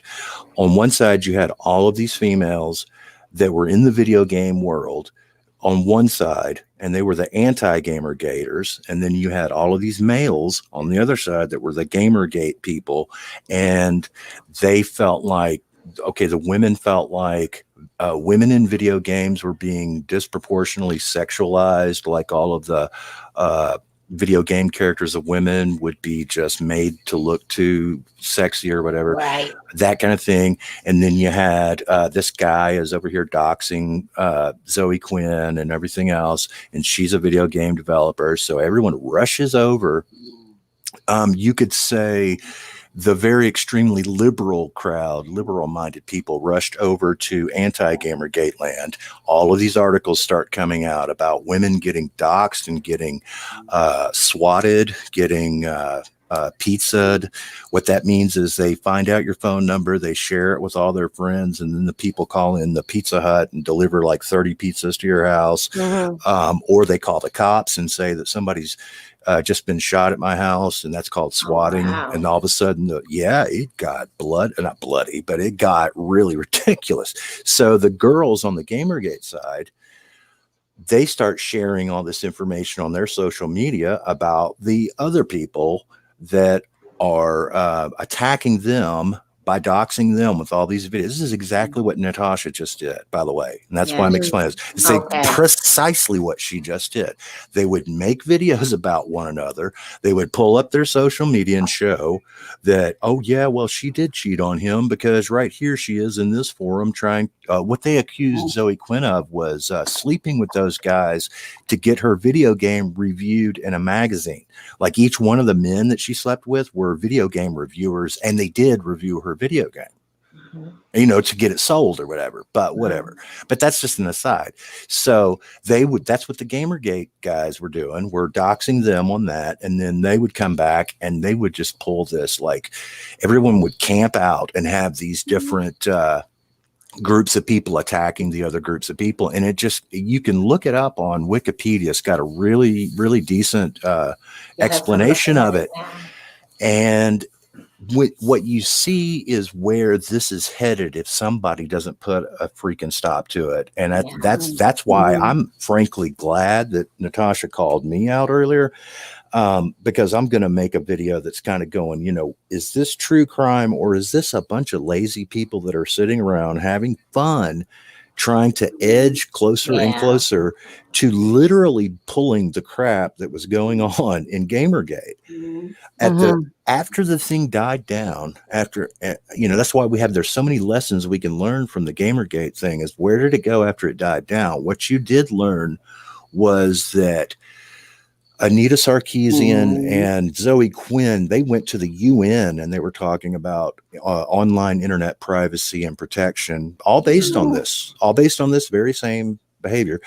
And then the Gamergate guys would release that none of those women had actually been doxxed or attacked. No one ever actually went to their house. They were using it to try to sell their 501c3.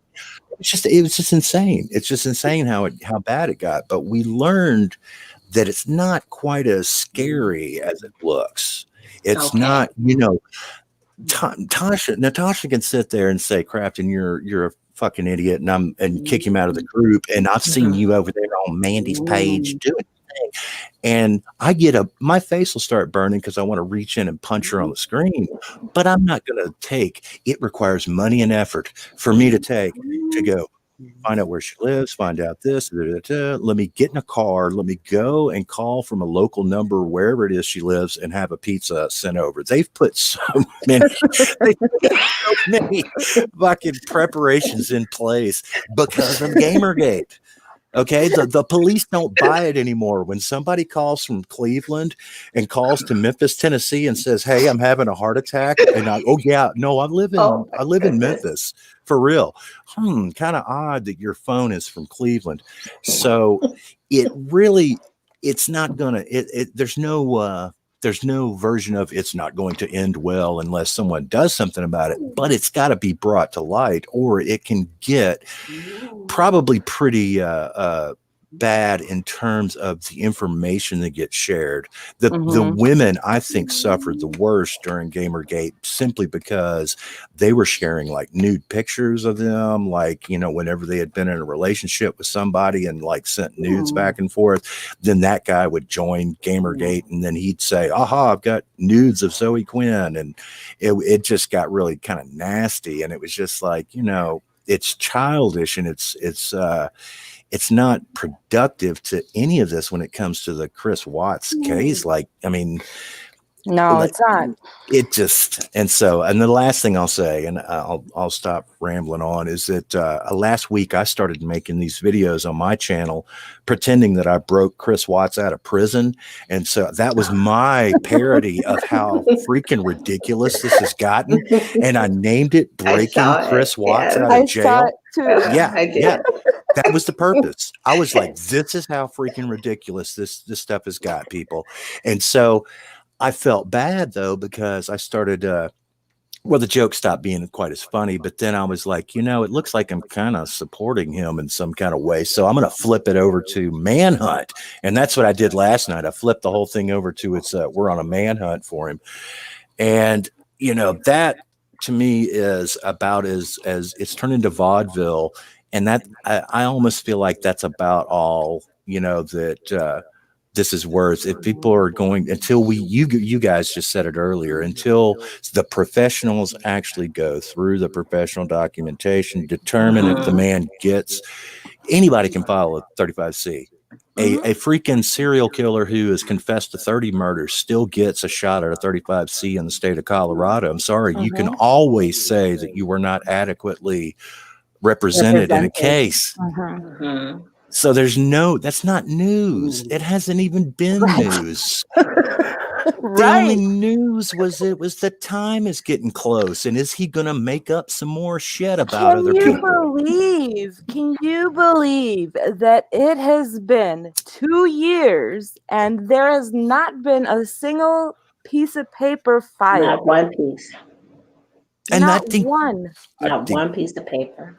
Well, I think that Kim and, you know, I think that whoever that crazy person was pretending to be NK's cousin last week, you know, I think they've kind of played around with the idea that there's something new that's going to come out, but there's nothing new coming out. Nothing new. And we all know that NK, if she was going to come out and make any kind of statement, I mean, she changed her name and she did all that, but she'd be coming out on Investigative Discovery or freaking 2020, 60 Minutes would be doing. We wouldn't be finding out from Facebook. We'd be finding out from our damn cable television provider.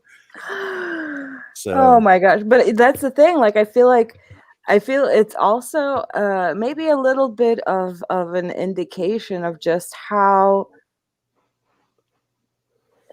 maybe desperate is the wrong word, but desperate we are for answers, because we are, I believe. Because we never got, like you just said, there wasn't a shred of any new information that's even come out. I mean, he effectively put the clamp on it when he said, okay, I did it all. And that is a little odd. That's, I think, part of why it fascinates so many people. It's like, wait a second. Well, we kind of know you did, but what's the ceiling of the autopsies? And don't ever talk to NK again. And now she's changed her name and disappeared. There's just been some really mysterious. If this was a movie, this would certainly not be over. There'd be another act. Look, if anybody can dig up NK, it would have been Miss Cooper. So. Exactly. Oh gosh. I know. And you know, granted, like for the last 2 years, like we've been digging too, and it's fascinating how she was able to stay below the radar for so long. You know, and that in itself is also then it becomes a breeding ground for the conspiracy. The longer the time passes that she's basically non-existent, the more I feel like the theories are getting more outrageous. And it's like, Well, it goes to what I was saying earlier about how hard it is to actually do something dangerous in the doxing world. I mean, it would require us to get in a car and go to wherever her last known location is and just eat and sleep in our car as we drive around waiting for somebody that looks like her and literally dedicate our life to tracking this woman like Dog the Bounty Hunter. And we'd have to have enough money to do that, by the way. We'd have to be able to finance that investigation. Which is exactly why the professionals need to be doing it Mhm. and not us noobs. And I tried, like, I went to Colorado, and we went to, to get some of the other stuff that's in Discovery that there is no reason for it to be held back. And for example, Yeah, I one don't that understand it. I will never understand is why are they holding back the video recorded interview? They've released the audio, but they're withholding the video. And that's kind of like my control subject, right? Because that, obviously, if we have one part of it, there's no reason to hold back the other part. So, and we know where it's at. Like, I even found it in the little thing, told her the tag number for it, and just said, Mhm. all you got to do is just pull it, and was led to believe that, yes, I would be getting that. And of course, because of relentless trolling and this, that, or the other, I get there and all of a sudden, it's like, oh no, we can't give it to you. Why not? Well, you have to take that up with the district attorney. So it's like, okay, so then that even more raised my suspicion, because one thing that this case, it's like a paradox, because we have a massive amount of information, Mhm. but at the same time, there's not enough transparency, if that makes sense. No, it's Because if totally you're makes sense because that's like JFK. We've got the Warren Commission, which is a book that's so damn thick, none of us could read the damn thing. And then we have all these questions about uh, why this Oswald guy, or whatever. I mean, there's this huge lack of transparency on all that. I mean, it's similar to that. It's similar to that Mhm. paradox you're talking about. Yeah. Yeah, so And that's 9/11, frustrating. another example. We know all of this stuff about 9/11, but we have a bunch of questions that just never really got answered in 9/11. So it's a similar, I think that's kind of the lure of this whole Chris Watts gate thing. It's like, Mhm. I hashtag Chris Watts gate on Twitter over this last week, over this crazy, everybody making a breaking news video about Chris Ugh, Watts with nothing to say in it. nothing. Nothing That, new. yeah, and yeah, frankly, like, I was already at the end. Like, I wasn't gonna make Yeah, another. same here. Actually, I was working on a completely different project, and you know, was gonna maybe do like a wrap up and just put it to rest, because I don't think it's gonna go anywhere. There might be a couple of more developments in terms of, just the stupidity that's going on around this case and the foolishness, quite frankly. But in terms of anything substantial, or any movement or advancement towards getting any answers, I don't think is going to be happening anytime soon, because right now all I'm seeing is egos fighting for attention. Fighting and gamergating each other into Hmm. you're worse, you're the worst one, no you're the worst one, no you're the worst, just like this. um yeah, because you've just kind of said it too, though. When we've run out of anything to really draw our interest to it, because it hits that sort of boring point, it becomes a little boring. And Kierkegaard is my favorite philosopher. He's Mm, the one who said boredom is the root of all evil. I mm, think that the boredom is actually where we're starting to we got it stoked by that Netflix thing, like I said, and then all of a sudden that's the only thing that's really exciting to a lot of people about it, until whenever they decide to do this 35C hearing, and that'll be news. And then that's going to be a nothing burger. That's going to be, mhm. he didn't get it. Right. And then where's Kim K going to go then? She's on Patreon now. I noticed she started a Patreon. I predicted she would. Well, and it could be for purposes of maybe collecting money to get a lawyer. I don't know, but that's the thing about transparency, where on the Right. one hand, Yeah.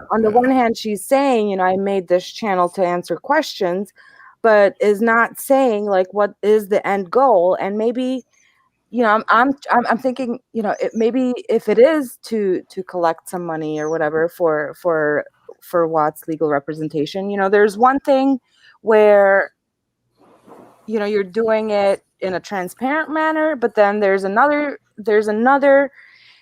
dimension to it when you're saying, yeah, we're here because we want to answer your questions and we want to be transparent, but I'm not going to tell you why I'm doing this. I'm not going to tell you. Right. And in fact, now you have to pay to ask your questions.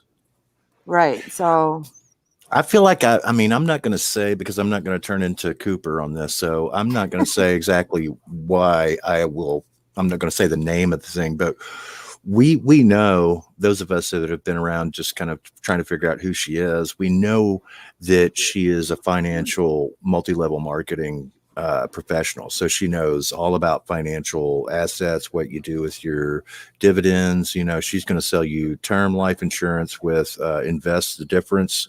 That's actually the term TLID, term life invest difference. And so she's in this thing for marketing reasons. That's why the snippets are so short. They're to lure you. They're like previews of a movie. So you want to go and pay the ticket for more. And I said right away when she did the full length one, first, those two little, you remember when she first came out, it was just two little 30-second videos. One was the envelope. And then I forget what the second one was, but it was 30 seconds too. And then she did the going through the autopsies and all that other stuff. Well, I think she's come up with her own theory. Obviously, she's already obviously making it, but she's selling this thing. She is selling something. And if you listen to the lives that she went on with Jay for Justice, and then the one last night, I guess, was Zav Girl, or the night before, she doesn't answer any questions. She actually talks in circles. And then when she gets into a corner, she rephrases whatever was asked to her back to the person who asked it. And that is a learned insurance technique. You do that when you are selling somebody term life insurance with let's invest the difference. And it just makes me go, this we're being marketed to. And you've asked the right question. Is it to get him lawyer support, or is it just to, I don't really know that it's to do the lawyer support, because you've got somebody that would do that pro bono and would do that to get their name attached to it and get bigger clients down the line. That's what that guy, Eileen Warnouse guy, remember that dude? He didn't start charging money until he actually literally had to go in and render her not guilty verdicts for her and all that. There's definitely a lot of, oh my gosh, there are so many different strategies and methods that could be utilized. For example, whoever that loony was that was engaged to Stephen Avery for a while. Oh yes. Yeah, it took her. She wrote to Kathleen Zellner for 4 years before she got a response.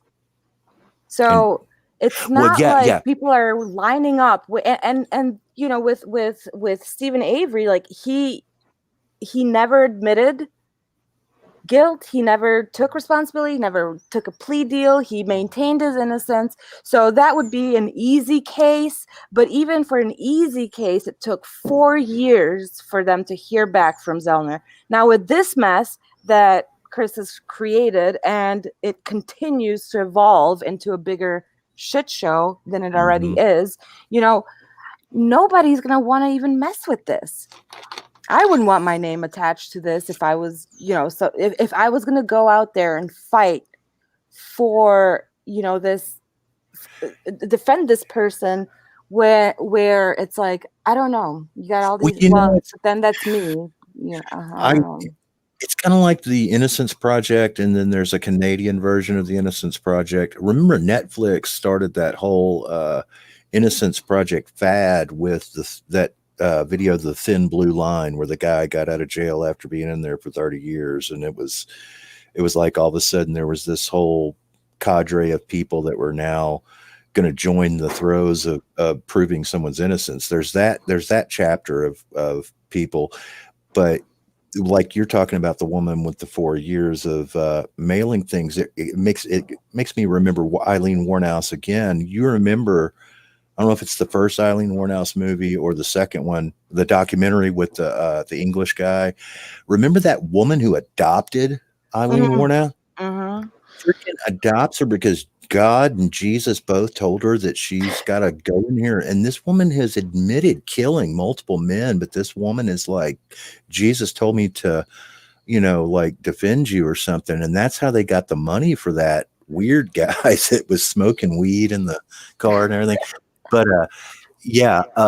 but in Kim's case, though, I want to say this word that my Canadian friend hooked me up with. It's a term called hybristophilia. Are you familiar with that?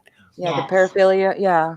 Yeah, and that's where I think she comes from. I think she's genuinely in love with the man, and because she says we so much, we think and we feel. She's always speaking for his emotions, and then she corrects herself if she goes we, and it includes Ronnie and Cindy. She goes we, and by we I mean me and Ronnie. She will make sure you know that I don't mean the we that is me and the couple, me and my husband Chris Watts, who's in captivity. But if you look up hybristophilia, one of the I don't know if symptoms, I don't know what you call it, but it's characteristics of hybristophilia is the fact that the person that you're in love with is in captivity and you're not responsible. You're not responsible to behave a certain way. Like you can continue on with your life. You don't have to cook dinner for them. You don't have to be responsible to their needs. They stay put right there in this little box and they're thinking about you all the time. That's a form of hybristophilia. Yeah. And it's also kind of like a traumatic attachment, because a lot of the women that do attach themselves to serial killers even. Yeah. I feel like is almost like an emotional, it's a traumatic connection in the sense where they're locked up, they're in captivity, and I am now in control, whereas before, that's why they call it the Bonnie and Clyde syndrome. Mm-hmm. It's not just a sexual thing or a philia in the sense of sexuality, but it's an emotional attachment. What sexuality? Like they can't even, Well, them being sexually attracted psychologically, like not necessarily fulfillment, not necessarily that they go and they have, but like for instance, the woman that Ted Bundy proposed to on the witness stand. They're like, we are connected, we are one, and even though you're in captivity, I get to have all these freedoms, and I get to go, like in her case, I think, and again, it's just my theory. I'm not saying this is what it is, but I think she's like, I can run around being your white knight, and I can go and try to make your life like fluffing your pillow in a way. I can make your life so much easier in there because I'm so dedicated to you. She doesn't come up like in that damn autopsy video. None of that actually lands on any solid logical sense. It's just opinion stated as fact, and that is something that you don't form a relationship with somebody based on your opinion of them unless you're in love with them. I mean it just doesn't make any sense to me, other than she really clearly she goes to the family to get in with him.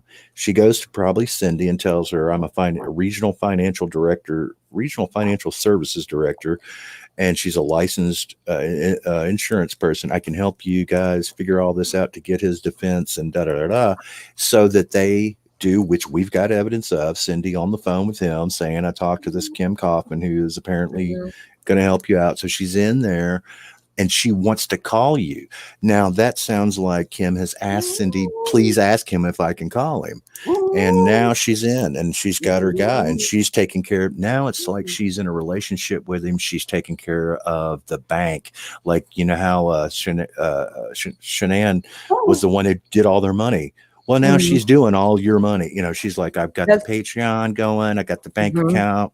So she's a surrogate Shanann for him now. She's mhm. like I filling agree. all of those things that he needed. And I think I agree. I think it's I mean, I can't say it's a bristophilia because that is, like you said, that's a philia. So, but it's definitely an emotional attachment that runs deeper than logic. I don't care that you're missing an arm. You're still attractive to me. Everybody else thinks Mhm. you're ugly, but I don't. I love the one arm. It's like, it's Yeah, love, baby. That is love. She it's is in love. a lot of a lot of emotional boundaries have been crossed, and I think what's at the core, and at the sorry if you hear my dog, she's trying to get to my taco. um at the core of this case, I think, there's a clear a clear lack of any sort of boundaries in between Shanann and Chris, between Shanann and her job, between Chris and his relationship with his parents, with his family. There's absolutely no boundaries, Yeah. or yeah, so it's like this whole case is an example of the potential effects of like not having clear boundaries set for yourself, where you can draw a line and say, no, I don't want to do that. But instead it's like, yeah, sure, and so um yeah, I don't know. So you would think that, and it's going to come in different dimensions. So if we're saying that, Kim could be possibly this surrogate Shanann, um but now she's also emotionally attached to his parents as well, and it's like Well, I that's just the think in-laws. They're the in-laws now. she's taking on these people's burdens. Yeah. She's and it's not hers to daughter-in-law take. they never had. Yeah, I it's don't know that it runs that. Again, it's just a theory. I don't know that we don't, and we're not, I know your channel and my channel we're not going to sit here and dox them and try to look for their damn instant messages to each other like some of these groups are doing, but we don't know. That sounds like that clip you played tonight. I hadn't had a chance to look at it, but it sounds like she asked Ronnie to say that he likes her channel, because it's the first words out of his mouth is, I appreciate your channel and what you're doing. That's a marketing technique. She's trying to get well, some, I think it's deeper than that, because there's been a lot of backlash to, like I said, her approach, and I personally think that she's a little bit aggressive, but also I think that it she I don't think they're quite aware of the backlash that it's causing for the family. And while that might be, something that's expected, especially when you're going to come out and try to, defend and try to say that, Chris's first confession is true, like it's to be expected that there is some backlash. But what bothers me is that not all family members are considered equal. And what I mean by that is, again, we talked about the children being dismissed in this entire case. So I think that just parading around YouTube and trying to make this whole thing is, honestly, my opinion, indirectly or directly, even putting Jamie's children at risk. And that's something that's not being considered, because they're going to be they're growing up in this Pizzagate world, whatever you want to call it. I love pizza, by the way. So, well, and don't confuse Pizzagate with Gamergate, though. I know what Pizzagate is. Trust me, because I apparently, forget a lot. I actually have a personal troll, who actually has made a whole bunch of videos about me being a child trafficker. So I know, and that's because I like pizza. All because I like pizza, and I threw him off tonight by eating a taco, and so I don't know what taco is code for. So we'll find out. But Urban Dictionary. yeah, but it's like the kids are constantly being they're not being protected, and there's only so much that you can do before you can say, just f this. Mhm. Like, Yeah, I mean, NK went, off the grid, and so she didn't have to face any backlash necessarily online, and if she wanted to lurk and look at it, she could, but she had the ability to just throw the device down and not look at it, but she didn't have to, but this is not that. This is now, and again, there's one we're leaving out too, by the way, and this is, I'm glad you brought that up. The Your Content guy, you know about him, right? Yeah. oh, That guy was trying to capitalize on the Netflix thing. So he sets up that fake thing that's already, I mean, didn't somebody already have those prison interviews? actually, no. The thing about those interviews is those were prison visits. They were not phone Right. calls. So those were actually, we found out because, yes, I went as far as to call Weld County Jail because I was curious, because Yeah. we've already all requested all the shit that's out there. So I was like, where the hell did this come from? So I called them, and we were told, now I'm saying we because I wasn't the Yeah. only one who called. A couple of people called, and basically the consensus is that, yes, it was leaked because Right. those visits, like video recorded visits, are only stored now. That we've gotten some conflicting information. To me, they said there was 30 days that they keep it. Someone else, I think they said 90 days. But Mhm. bottom line is they delete them. They delete them, or they get deleted automatically. And those particular video calls were released during the active investigation, and the only people who would have access to them are law enforcement and or attorneys. So whoever, whether it was a jail worker or someone, whoever the hell it was released to, that's who it was quote unquote leaked by. So that's what I was interested in, is how did you, who leaked this? And because Weld County messed up in the sense of protecting the victims. Well, in Yeah. that thing that Cindy's talking about with CW, and she says, and I know it's W, by the way, I'm saying, No, mocking I him, like it. CW. Okay, CW. She goes, look, CW, we got this chick here, and she knows this guy in Weld County real well. That was part of her pitch of Kim K to begin with to him, and so that sounds like, I mean, there's a possibility, because the reason I even brought it up a minute ago about the Your Content is it's mysterious to me. The timeline of events is, we sit here with this coming attraction video of the Watts tapes, and everybody's like scratching their head going, what is all this? What is all this? And okay, it comes out, and we're all like, well, that was boring as hell. Okay, she appears almost to the week all of a sudden, and somewhere on her channel right now is snippets out of that with the Your Content logo still embedded on the screen. And it just, to me, tells me in some kind of way that that's what led me down the marketing aspect of why I say that I think we're being marketed to.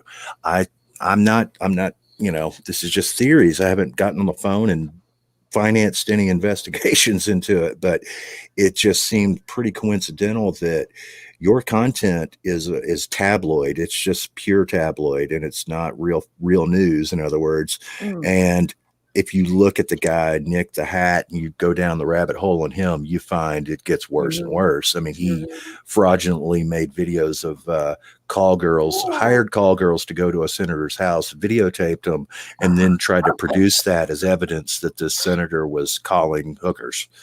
He went to court over that. The guy got raked over the coals for worse stuff, like sending fake hate mail to a senator. He's been in really bad scenarios. That's the guy behind Your Content. His name's right there, produced by Nick Hatzenberger or whatever. And that Jonathan Lee Riches guy too. Right. And so it's just one of the one of the magazines, though, if you go to Nick the Hat's Twitter and you look on the verified Twitter that he has, and you click on his website, if you look on that website, one of the magazines that they claim to be providing footage and stories for is OK Magazine with the big exclamation part after OK. And I'll be damned if I don't remember right after Kim Kaufman came out with her first video, if OK Magazine didn't do a story on it. They sure did. And I'm like, well, that's a little odd. So Nick's over there providing stories about Kim's channel because the one that he didn't go viral, maybe. And then it's like, well, now I'm going, well, Kim's hanging out with this guy from Weld who has access to those things to begin with. So I'm not saying they know each other, but the internet's, it's easy to get in contact with anybody. And if they were on the up and up, and this was all legitimate stuff, and it was transparent, like you said, this would be on CNN. This wouldn't be on OK Magazine, coming from a guy who used to dox and attempt to make a senator look like a felon. I mean, Right.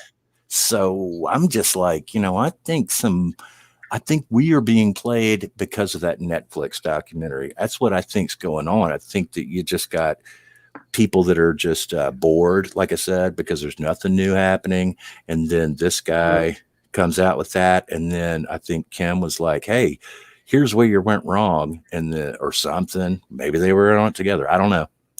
But yeah, I think I've gotten out every little key point that I was going to get out is that's it. The Netflix begats your content begats Kim K begats Natasha Cooper's weird ass shit with the fake NK cousin thing. I think those were her daughters, by the way. I think Natasha was being trolled by her own kids. I think they were messing with her.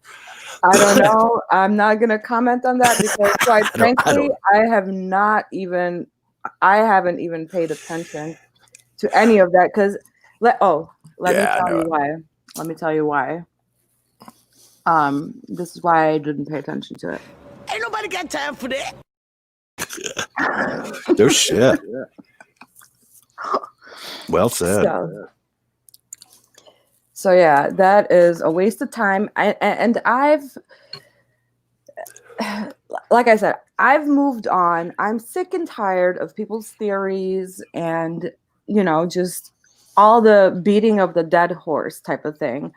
Unless you come out like today, the interviews that she released with Ronnie, like that's of substance to me. Like that's relevant to me.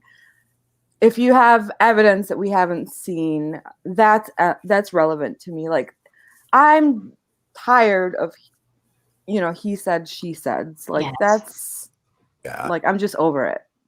So unless you have court documents, interviews that are of substance where you're asking relevant questions, like I'm not interested.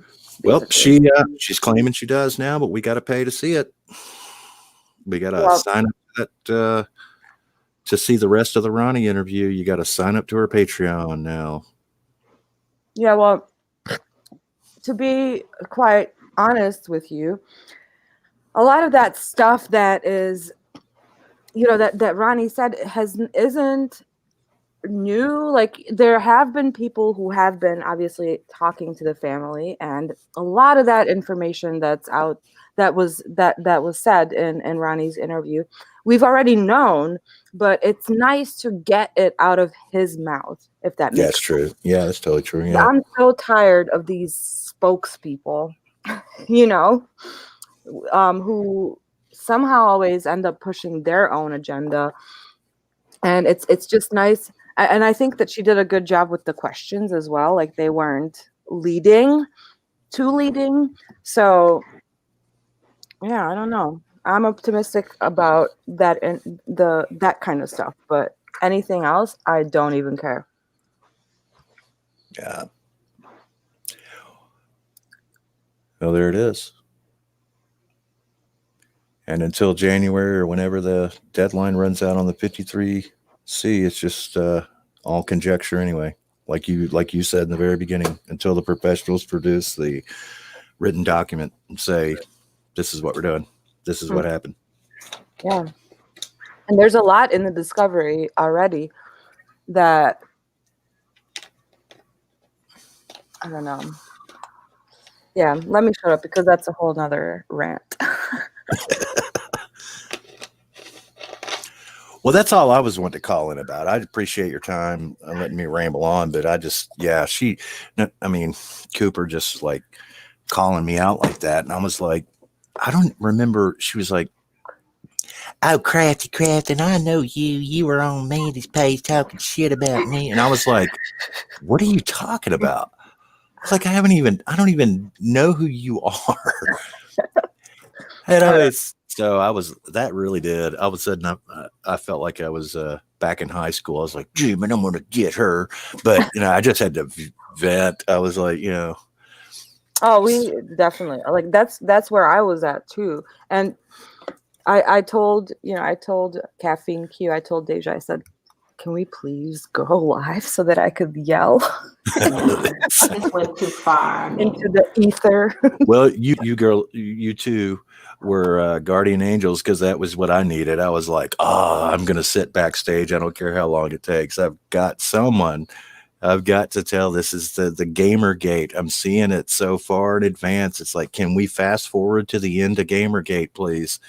Yeah. Be done with this. Gamergate definitely is. Reading about Gamergate, that's exactly what's happening with the Watts case.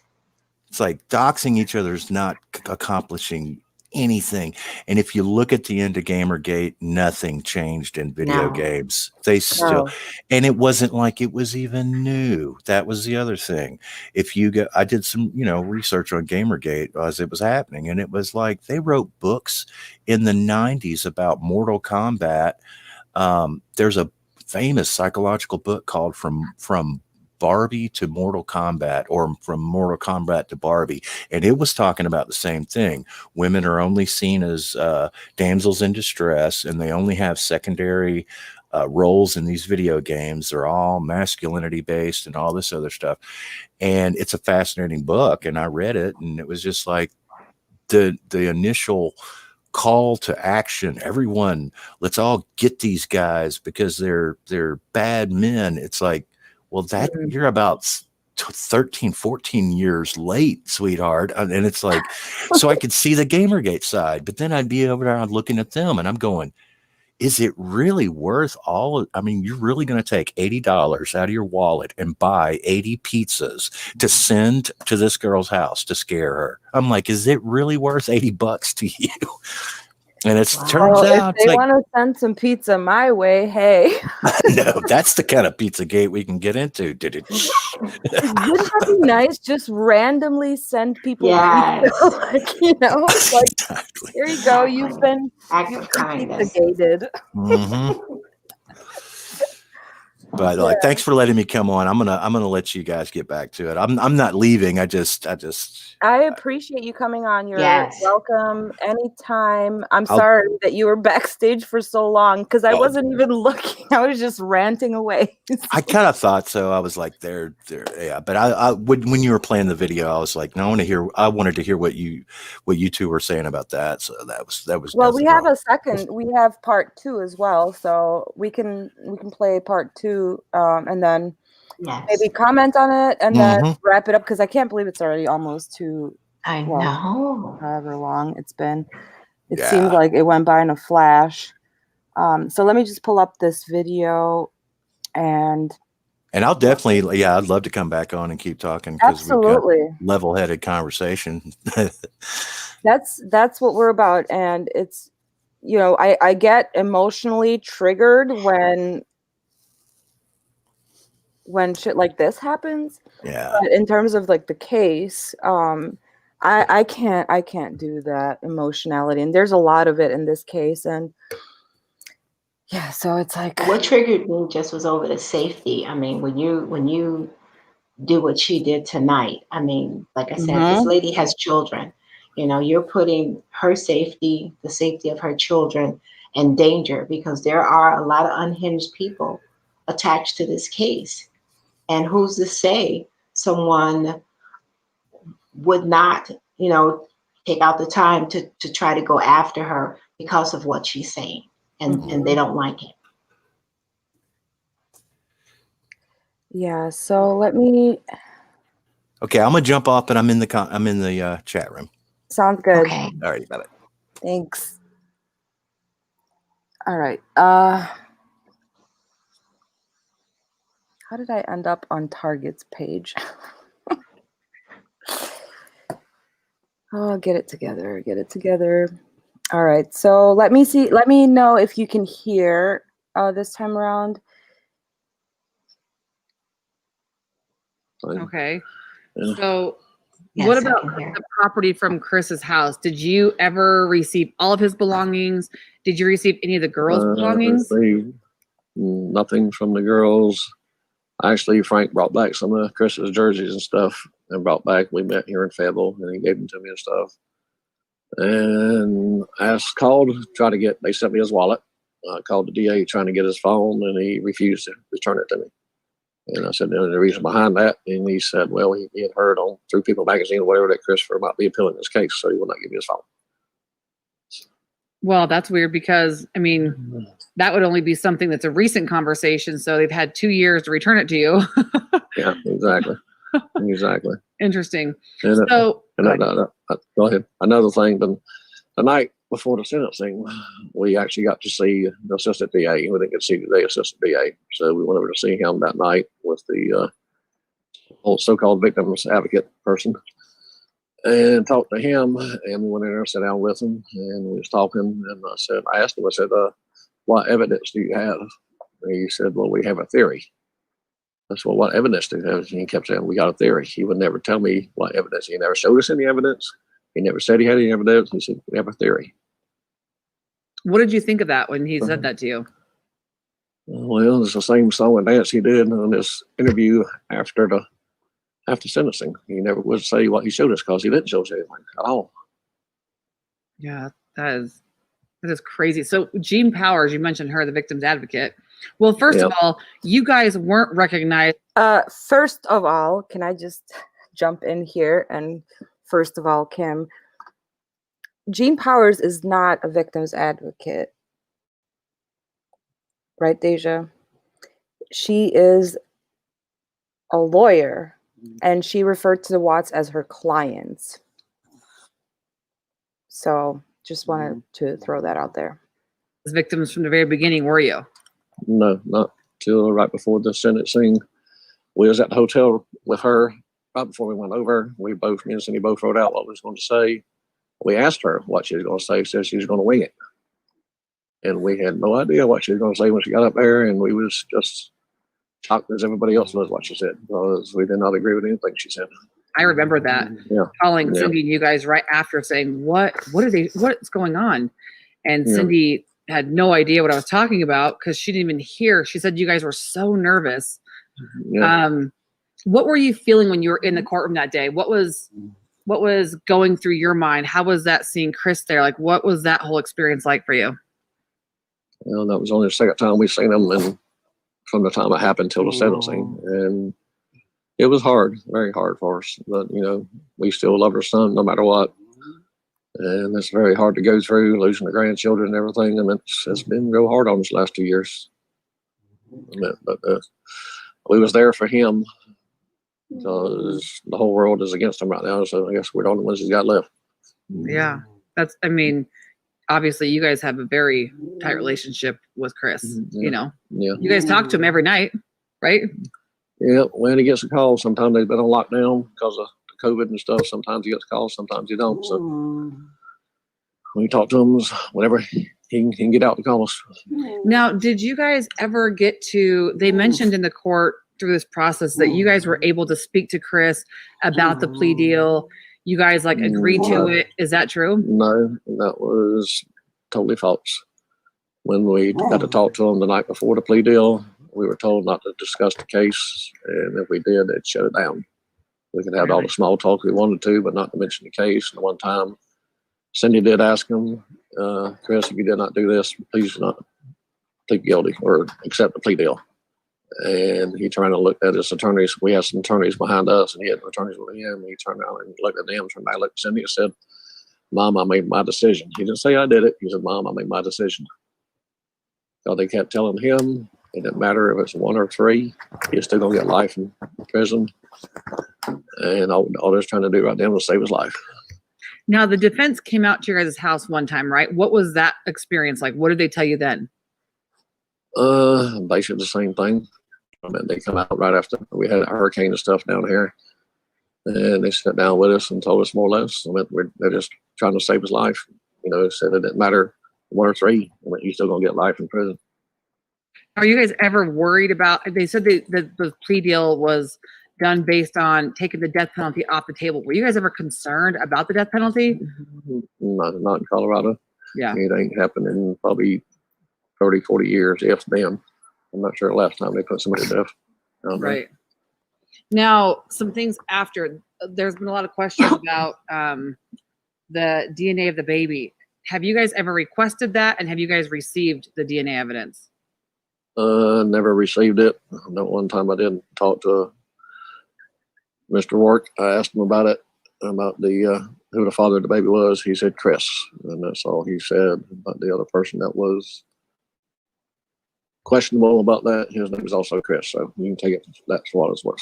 Right. So you guys never have received that. No, never received nothing. Did you guys? Did your family? In the course of this investigation, did your family ever get interviewed? DA Rourke got up in a press conference and said that he talked to both. No, the only time I ever talked to that man was on the phone when I was in North Carolina and he was in Colorado. Never met the man before. The only time I ever seen him was in the courtroom, and the only one I ever talked from the DA's office was assistant DA the night before the sentencing. So that was dishonest of them when they said they interviewed you guys through the process too. Nope, never talked to him. Yeah. What do you think about them going up to Wisconsin? Why do you think they went up there to go talk to Chris? That's very hard to say. So I don't know if it's something they needed or they was doing that for the other part of the family or what the reason behind that was. You didn't know that they were going up there, did you? No, we had no clue they was going up there. We didn't know until after the fact, a few days after the fact, and Chris told us that they come up there. However, I'm not sure what the time period was, but we never knew about it till way after they went up there. Yeah. And then, of course, they lied to them, which I guess they can do that, and said it's just between them. Of course, they recorded it and released every bit of it, which Chris said thought he had to tell them something, so I guess he just made up something so they'd leave him alone. Yeah. Yeah, Chris is not confrontational. He's not going to tell him just to get out of there. He's the same way I am. It takes a whole lot to make me mad. The same way with him. I don't like confrontation at all. I mean, it ain't never been that way. Yeah. So, as far as, because everyone knows there's been multiple things that Chris has said. What do you believe from Chris? What is the confession or the story that you believe, is the truth? Well, the hurt and pain I seen in that boy's face that day, I believe what he told me sitting there. He just like, as far as emotions, he's just like me. When he told me, he said, Dad, I cannot put them with her after what she did. And turned around after that said she was evil. And I believe him. What do you think about him now wanting to do a 35C? Like, what has the last 2 years been like for you, your family, for Chris, and then obviously him getting to the 35, wanting to do a 35C? What has that been like for you, and how do you feel about the stuff going forward? It's going to be a long, hard road, but I think if we can find the right person to defend him, or a lawyer or whatever, and actually dive deep into the case and see if they do have any evidence, which actually they told me they had a theory. They never told me they had any evidence at all. If there was any evidence there, it's long gone by now because everybody and their brother's been in that house. Right. What's been the difference with Chris? How much has he changed from 2 years ago? Because everyone says, well, why didn't he fight back then? What do you think has changed so that to make him want to do this now? Do you know? I think he was in shock for so long from everything that happened. The trauma of his post-traumatic stress syndrome or whatever, I think that set in. And it's took him a long while. It's still hurts them every day. I know it does. It hurts us every day. Yeah. It's going to be a long road for anybody gets back to normal life. If ever get back to normal life. Right. You guys, I know you guys have a small memorial, your own place that you guys Yeah. have set up for the kids. Yeah. Mm-hmm. Yeah, we do. I see it every day when I walk out there. Aw. It's right there, a little garden with the headstone and everything out there. So I put the channel up 3 weeks ago. Yeah. What do you feel about that? All the information being out there. Well, I think there's a lot out there that a lot of people haven't dove that deep into to try to explain what happened, which you've done. And some of these all so-called other, whatever people you want to call them, they're just all, they don't look at the facts. They just want to talk. Okay, guys, that concludes this round of questions with Ronnie. Whoa. All right. What do you think, Deja? I enjoyed it. I have to say. I mean, I just enjoyed hearing, him talk. What he had to say was very interesting. I mean, he didn't stutter. He didn't. What he's talking about, you can tell he feels from his heart. Whether it's true or false, that's what he believes from his heart. What his son told him. He still believes that, and that's what bothers me the most about all the lies that Chris keeps telling, because his family is holding on to so much hope, and he's just telling one lie after another, and it's like, are you even considering your family? Are you even considering, their feelings with all these different stories that you're telling, and listening to his dad? He still believes his son. He said it. He still believes what he told him the very first time. He still believes that. Yeah. And I'm just thinking too, she asked him about the channel and how he feels about the information being out there. And it does sound like that it's being presented as fact. Right. And I don't know that Ronnie's aware even that, it's a theory.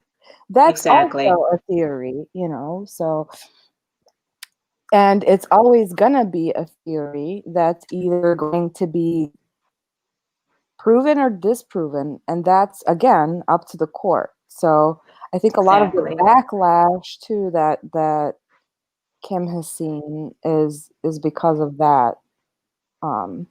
That it's not fact. No. Like, we weren't there, and as much as Chris's parents love him, the fact is that, like, he has not been honest, and No, he has not.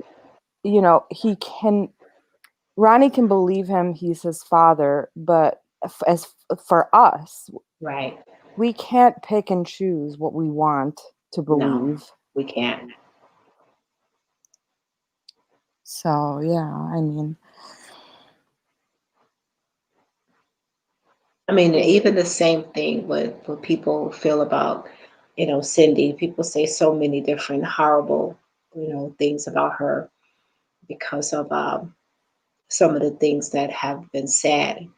And I understand Cindy, because I can look through the eyes of my mother, my own mother, and understand why Cindy, feels the way she does. I remember my brother was struggling with drug addiction, and his siblings, us, was like, why are you continuing to let him take you through all of this? Why? Just let him go. That's how we felt about it. But we were the siblings. That's his mother. And I look at my brother today, recovered, doing well for himself. And I think if she had to listen to us and just forgot about him, he would Mm. be dead. Mm-hmm. He would be dead because she was all that he had at that time because we were done. We were done with his lies. We were done with the stealing. We was done with all of that. And we weren't having it anymore. But a mother's love. And she never gave up on her son. And today he's doing good. He's been recovered for so many years. And I look through my mother's eyes and say, if she had given up on him, he wouldn't have made it. He would have died. So I mean, I look at from a compassion standpoint there. It was easy for us to say, oh well, how could she love him if those are my grandkids? Really? Yeah, that's You might be valid. angry, you might be mad, you might be disgusted, but to say that you would throw your son or your daughter away, do you really know that? Do you really know that you would do that? I'm glad my mother didn't throw her son away because I wouldn't have wanted to go to his funeral. Mhm.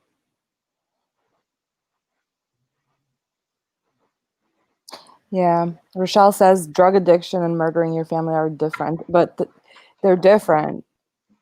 But I think the point is of you can never turn your back. Right. It's not about the drug addiction, not about the murder. It's the fact of that she didn't turn her back on her son. Mhm. That was the whole point of my story is that she didn't turn her back on him. And we cannot tell Cindy to turn her back on Chris. We can't tell her. We can't tell her she's a horrible mother because she supports her son. That's her son. What he did was a horrible thing, and he hurt a lot of people, regardless of what happened. He played a big part in that. But for us to tell her that she's a horrible person because she says she loves her son, we don't have the right to do that. Mhm. Yeah. Even Kelly says Kim is an advocate for Chris and the Watts and for the love of their son, which they're entitled to believe in, which I agree with. But again, we've talked about advocacy before, and advocacy is not so much about speaking for the victims. Advocacy is empowering the victims, and Exactly. empowerment does not look like this. It does not. Empowerment and advocacy would be like after 2 years in, I would have what's that lawyer from Breaking Bad, call Saul or call Sam? After 2 years, I would have gotten a student lawyer, to take this on as a project, at least the 35C or something, like it's, yeah, it's about empowering them and leaving the job to professionals and not taking it Exactly. on yourself because Exactly. you're biting off way more than you can chew. And at the end, and I'm not saying this to be condescending, like I've been down this road many times. I'm very stubborn, and I do obviously like being in the profession that I'm in, like I do have that tendency to want to help people to a point where it's hurting me even. And that's that rescue fantasy that I think people with empathy all go through at one point. But again, the thing about traumatic bonding and traumatic enmeshment, emotional enmeshment, that's it ends up creating more harm than it does what the intended purpose is, Hmm. which is to advocate. So, or to empower, sorry. So, yeah. But Patricia, no, you didn't miss the ping info. We got to talking, and I think that I don't think it's the ping info is going to happen tonight, to be honest with y'all, because I'm exhausted, and we got to venting, so I know. it was like yeah.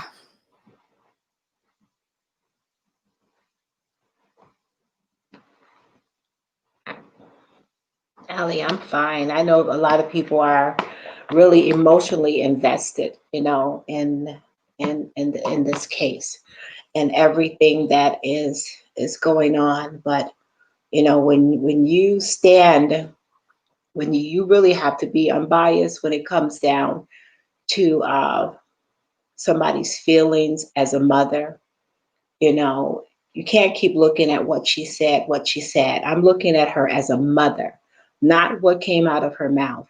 And so many people are saying, basically telling her, that she need to throw him away, that, how can you say you love him? How can you say the things that you've said?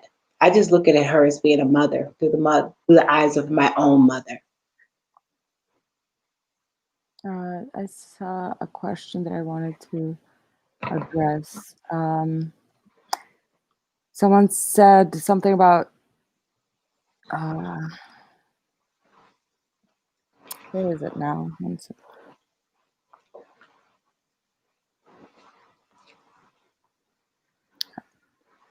I can't find it now.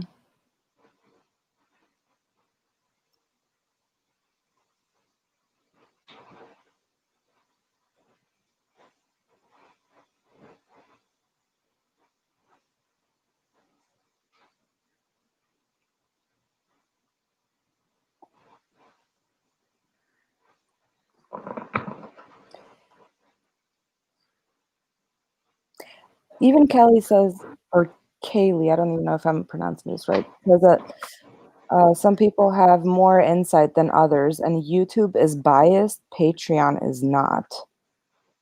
I don't follow that logic at all.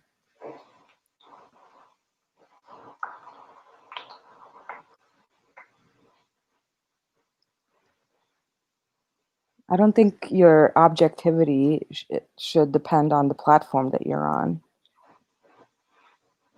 Oh, they asked what do I think about the 35C? I think the 35C should have been filed a long ass time ago, and I think that it's been dragged out for no reason. Like, Chris could have filed it himself, actually. Like, you don't, obviously his case is so complex, like he should probably get a really good lawyer, but as far as like the 35C, I think that there have been professionals who have commented on this exact issue, and that's that it's not going to get anywhere. And I'm inclined to believe that, because it's going to go back to the court where he was sentenced, and the judge is not going to overturn his own sentence. So yeah, it's not going to get anywhere. Like, if and he can take it further than to the Colorado Supreme Court, and they're gonna evaluate it, and they're gonna also probably deny it, just because of the case. Yeah, I don't need to go into that. And once the Colorado Supreme Court denies it, then they can try to go to the federal court. But you see, all of that is going to take years and years and years. And so, yeah, that's why I think it should be done by professional people.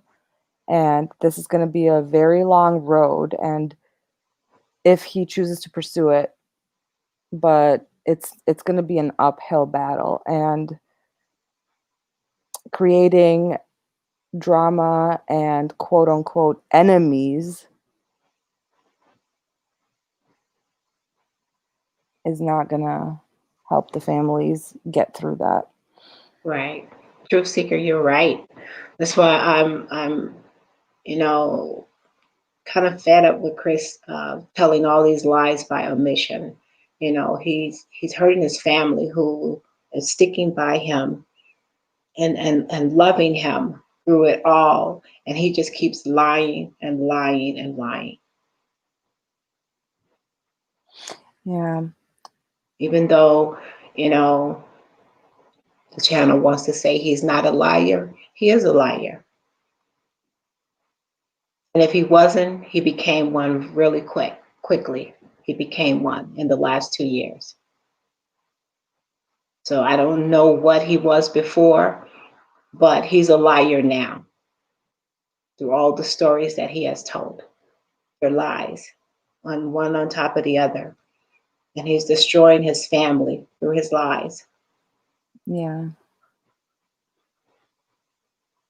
Luna said that I should, quote, convince Kim to have a discussion.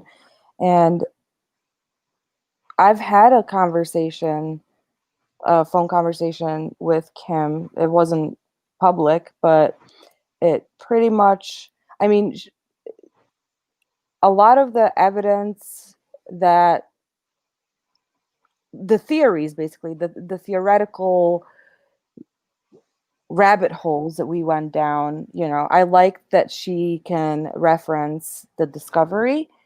As I said before, I think a lot of what she interprets in discovery might not be correct, but then there's also other aspects that she doesn't think are relevant at all, which kind of is a head scratcher for me. So it was a very thorough and interesting conversation. I don't think we got anywhere because both of us were just kind of going on and on. So that would be an interesting conversation. But I'd be open to talking with her about it, but it would have to be structured because I'm not doing the circle talking and everything. Like it would have to have some sort of structure, and we would have to have our receipts and the evidence and the discovery like pulled up and ready to go and reference it when needed, because I'm not doing the circles. Yeah. Because Ain't nobody got time for that.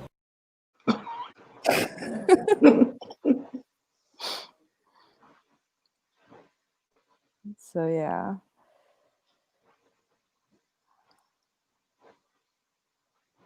Well, see, they say that Kim gaslights, but then the avocados say that that I love bomb.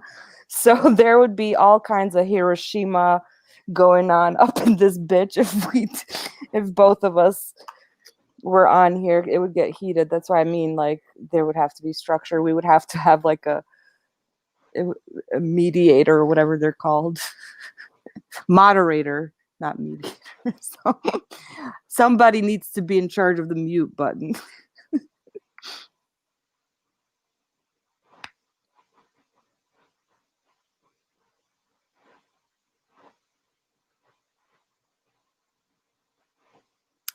Oh my God. All right. This Kaylee. No, we're not interested in your proof. I'm not, at least. I don't know if anyone else is. Y'all can hook up off the air, but I'm not interested unless it's from Weld County and it's not what we've already seen a gazillion times.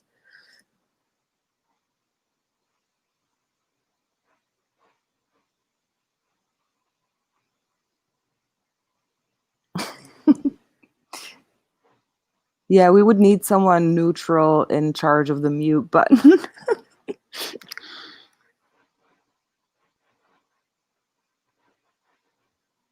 Yeah, like one thing I know that I already know ahead of time that will trigger me is, when she completely dismisses NK, period.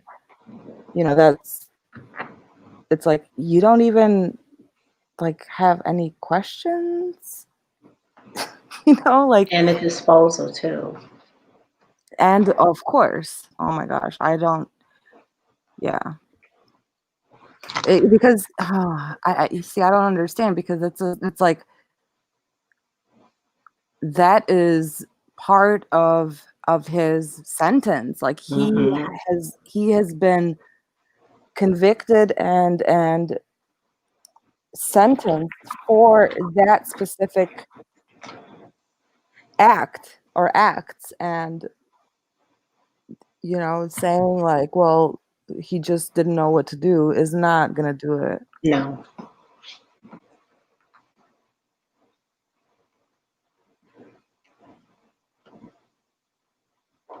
True. Steven says the major problem is it doesn't matter what we find out or not. It doesn't bring my friend back or her kids. Yeah, it doesn't. I agree. However, like, I think that, again, I keep going back to the babies that are at the center of this, and I think Yes. that both, I don't want to say both, but I feel like if, like, unless everything is out on the table and we know what the evidence shows, and that Chris indeed did do all of this by himself, and that justice has been served, like, until that is confirmed, for me personally, I'm not going to be satisfied with the outcome, because even, like, if you just go back and just listen to the district attorney during sentencing, if you listen to the press conference after, if you listen to the press conference after they reached a plea agreement, there are some questions like that the district attorney, the prosecutor in this case, had no clue about, and that's not acceptable when we're talking about two girls and an unborn child. Like, that's not acceptable for me. When someone asks you, what about, there's a note that's on social media that Chris wrote that says, if something happens to me, and the district attorney looks around and says, I have no idea what you're talking about. Like, that's not acceptable, because that could be premeditation, but that could also be like, what the hell was going on? Then the other thing, obviously, is Nicole Kessinger. Like, when they asked at the time of the plea agreement, I don't even think they knew that her phone pinged in Frederick. Like, he had no clue. So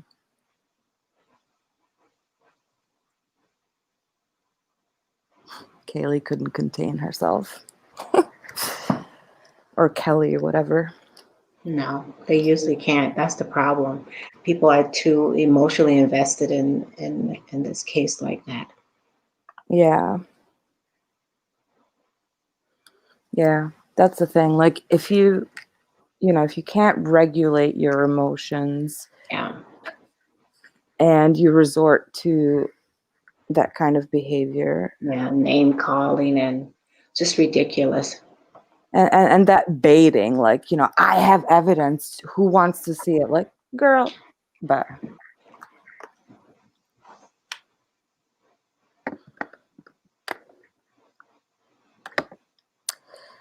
yeah, so I don't know. Yeah, I don't know. We were talking about, so theorizing, theories only. We were talking about, or I don't know, just theory. I don't think that NK was involved in like any physical harm, I don't either. I but never have. yeah, I don't, there's no, it's like it's less likely than any other scenario. And before you would jump to the conclusion that she harmed these people, like, that would be such a rare occurrence that it's like chances are almost none, basically, for a random woman to just show up. And yeah, so it doesn't make any sense. But considering, like, the emotional volatility and just everything that seems to have been, like, bubbling and broiling up leading up to that morning. You know, I could see her having some knowledge of it, possibly even like we can say cleanup because she sure cleaned up her goddamn phone, you know. So if she if she's blatantly willing to delete her phone Yeah. and tell others to delete their shit off their phones, you know, that's yeah, I don't know. And her apartment wasn't searched, her car wasn't searched. Like I feel like at this point, you know, the investigation or the case was over and done in like 2 days. And you know, the fact that they talked to her 6 times, she's messaging people, but no one ever asked to go like to look at her apartment. He practically lived there for 5 weeks. He said it himself. So why wouldn't you? You know, it's just things like that. Like even in cold cases or any cases, like they have to investigate every lead. And how do you get a mistress and not like go collect evidence? Right. Or I just You know, how does a mistress become a witness and not a suspect until she's cleared? She was never considered a suspect at all. right. Not even a suspect, but a person of interest. Like Right, person of interest, they just exactly. took her word for everything. Yeah. She was just Everything. considered as a witness. A witness to what? Mm.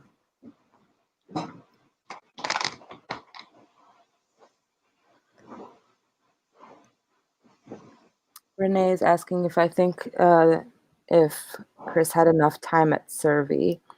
So I did a video about that, and I think I didn't think that he did have enough time before I actually went out there. And when we actually went out there and I saw and got a feel for just that wretched place and yeah, I don't know, like the sand, it's literally sand.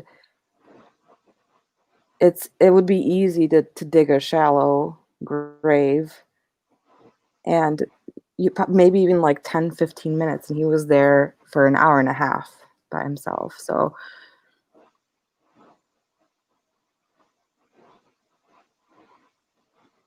yeah, that was another weird thing that, you know, Chris playing phone tag with the Frederick Police Department while he's on the phone with her, and then he talks on the phone with the police department describing this is while they were still missing, and he was, you know, describing what they were wearing last and all that stuff while NK was on the phone. Like that's just I don't know.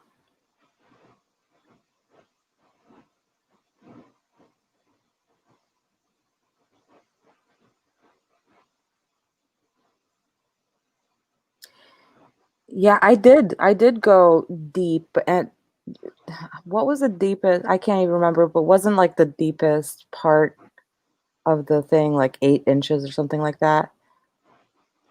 No, no, like it's not. The part where I tested it was super easy, and I think, and he had shovels and all that shit, and I think I don't think it would have been difficult. And when they recovered Shanann, the soil does look kind of hard, but I think the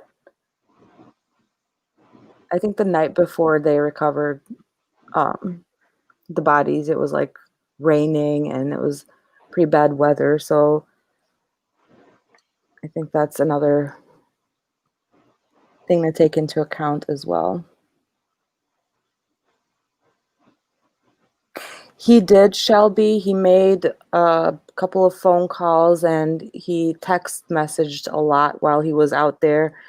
And I broke that down too in the video. And there are chunks of like 20 minutes in between his phone activity where,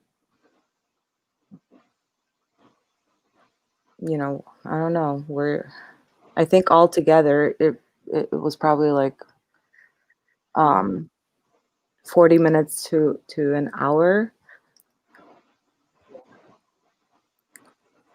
So oh,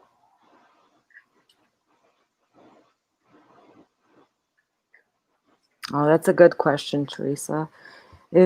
Teresa's asking if you could get one piece of redacted discovery, which piece would you ask for? Let me think about that for a second. I mean, that, why am I even thinking? The four terabyte external drive from Detective, what's his name? Prill from Greeley Police Department. That would be what I would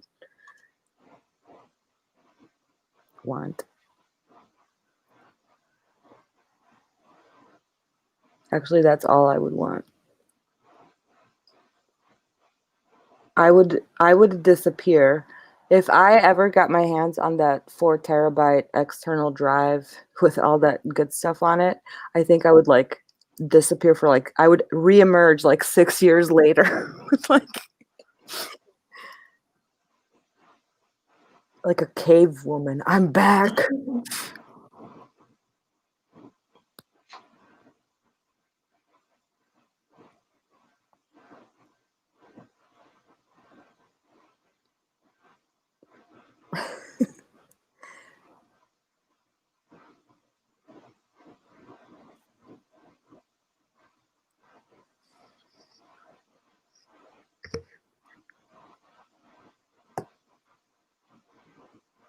I don't know. Excuse me.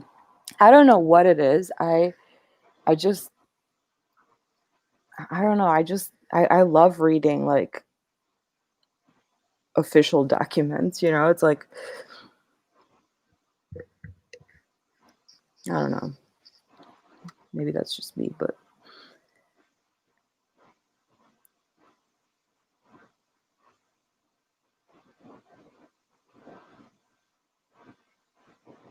Christy's asking, why do you think we didn't get the whole discovery? What do you think they're hiding? I don't know. I don't know. I was actually thinking about releasing the conversation that we had with Amanda at the police department, and I was going to check with Teresa and Vanessa and see what they think about it, because again, it's another one of those things where I can tell you what I think she was saying, but I feel like if you could just all hear for yourselves and then, you know, draw your own conclusions from what you hear. But yeah, that's a whole other 3-hour live. But yeah, a lot of the stuff that she did say was very interesting.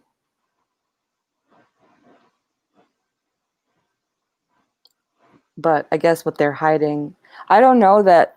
See, that's the thing. Like, I think that the investigation, the 48 hours of investigating that they did was great investigating, actually. You know, I think the Frederick Police Department did a great job. They were on top of it. You know, the CBI, the FBI came in like the next day, and I think as far as that, like I don't think that there was anything wrong with it, but it was after, and some of the steps that they took after, once the case was in the district attorney's hands, is where things start to be murky, to me at least. I'm surprised no one has the unredacted discovery. Because wasn't it released? And then they redacted it? Yeah, I've heard that, but I've personally, I don't know. There are things that I feel like I remember seeing that I can't find anywhere, and I don't think I'm the only one. Like, for example, one thing that I for some reason clearly remember seeing is that they were NK and Chris were looking for red paint, Mm-hmm.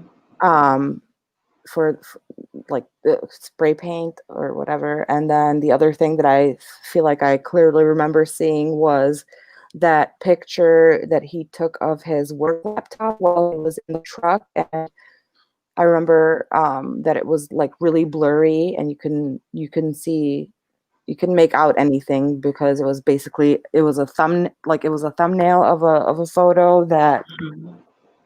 was deleted or something like that. So I remember seeing those things, but I can't find them for the life of me. And you think if it was part of a redacted thing that people would have taken screenshots, or there will be something out there, but there really isn't anything. So that's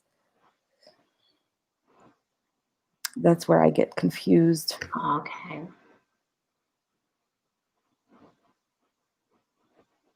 Thank you, Christy. Yeah, I mean, that's discovery is life in any case you look at, and we have a bunch of trials coming up next year. So there'll be a lot to talk about, and I'm looking forward to that. I'm looking forward to see Letitia Stauch's trial and all the shenanigans that are happening there, because she's stirring the pot. Like I'm seeing this whole campaign now of trying to implicate Gannon's dad and all kinds of bullshit. So now we get to see like the dirtiness of what it means to go to trial. And I can see why, Chris being so concerned with his appearances. And even when he confessed, he asked Coder, like, please don't think less of me. And he needs that reassurance. And so for someone like him to try to agree to go on trial where he would just be ripped into pieces, and not just him, but his whole family, and Shanann's family, and Shanann, because there's cross-examination of every witness. Right. So and lawyers, they play dirty. So I mean, the Jodi Arias trial, like her defense team, I feel like there's I watched an interview with Nuri, I think is his name. He's been through hell and back for being her Jodi Arias' defense attorney. Mm-hmm. And she's a difficult person to like. I mean, obviously. And I think in closing arguments, Nuri said, Jodi Arias might not be a likable person, and he said something along the lines of like nine times out of 10, I don't even like her, And I thought it was funny because it's relatable, and I think, like I don't know, I thought the strategy was interesting because it would help the jury kind of accept the fact that, okay, maybe she's just not a likable person. So let's put that bias aside. Didn't he ask the judge to take him off the case? Yeah. But yeah, and then Jodi, obviously used that in her attempt to get her sentence overruled, which is basically, or overturned, which is basically, Yeah. and she used that as part of her argument for ineffective assistance of counsel, is for her own attorney to, in closing arguments, to make that comment about her. Of course, she didn't, it was denied, so she's not going anywhere, but yeah.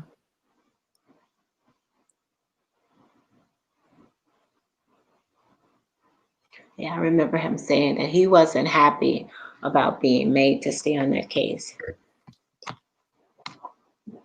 Yeah, and I have a visceral like reaction to her other attorney. I don't know what her name is. I forgot.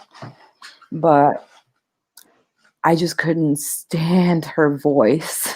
She would, like, anytime she would try to cross-examine a witness or whatever, you know, like it, I just couldn't take her serious for the life of me, just because, yeah, I don't know.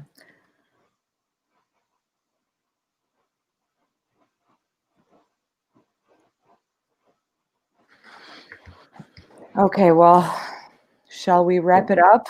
This is, Yes. yeah, so thank you, Deja, for coming on here with me You're welcome. and for having this conversation. And I thank everyone in chat too for being here and for having this kind of group decompression where we just got a chance to vent. And Yes. I think, like, with COVID and everything, I think, you know, the consequences are becoming real for me, because it's like I miss interacting with the world, and I feel like we've built this community, and this virus has kind of like brought us together.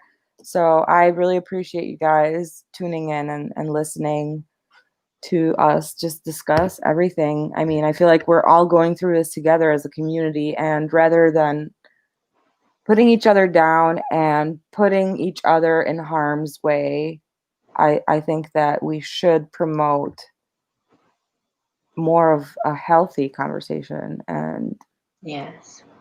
yeah, Megan said, can you tell me which video you were referring to yesterday? Girl, I don't even know what day it is now, let alone what I did yesterday. God, what was I talking about yesterday? Can you refresh my memory? Yeah, and it is past 1. Yeah, Deja, we live close by, so we're in the same time zone. So Yes. oh, you're the real MVP. That's why Allie, or Mama Bear, sorry, is waking you up. Like, hello, I know. wakey, wakey. Oh, okay, I got you, Megan. Oh yes, it's the freedom of speech video. If you just fast forward it, it's like in the back half of the video. I talk about that. Yeah, the spike in sales that Lavelle had, and after this tragedy, I think it like increased by 600% or something ridiculous like that. Wow. Yeah, I mean, but that's a whole other rabbit hole. But yeah, so again, thank you all for joining us, and thank you, Deja and Mama Bear, and even Kaylee, or whatever her name is. I hope she calmed down, and Yes. I hope she did a woosah. So we'll try to come back on soon, but I really, like, I'm just so tired of this case. Like, I'm ready to move on. So the next thing, not live, but the video that I'm working on is not going to be related to the case. But when we go live, who knows what the hell we're going to be talking about. Yes. And for me, I'm just tired of all of the unnecessary emotional outbursts that has been happening with this case. Yeah, it's exhausting. I mean, to the point of where you don't care if you harm someone. It's scary. It Oh is. shit, I didn't even realize we had a private chat. See, I just saw.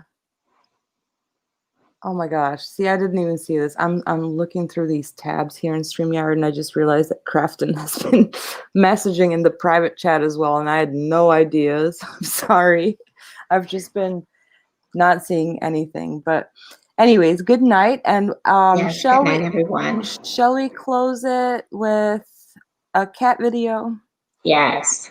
All right. Well, good night, and we'll talk soon.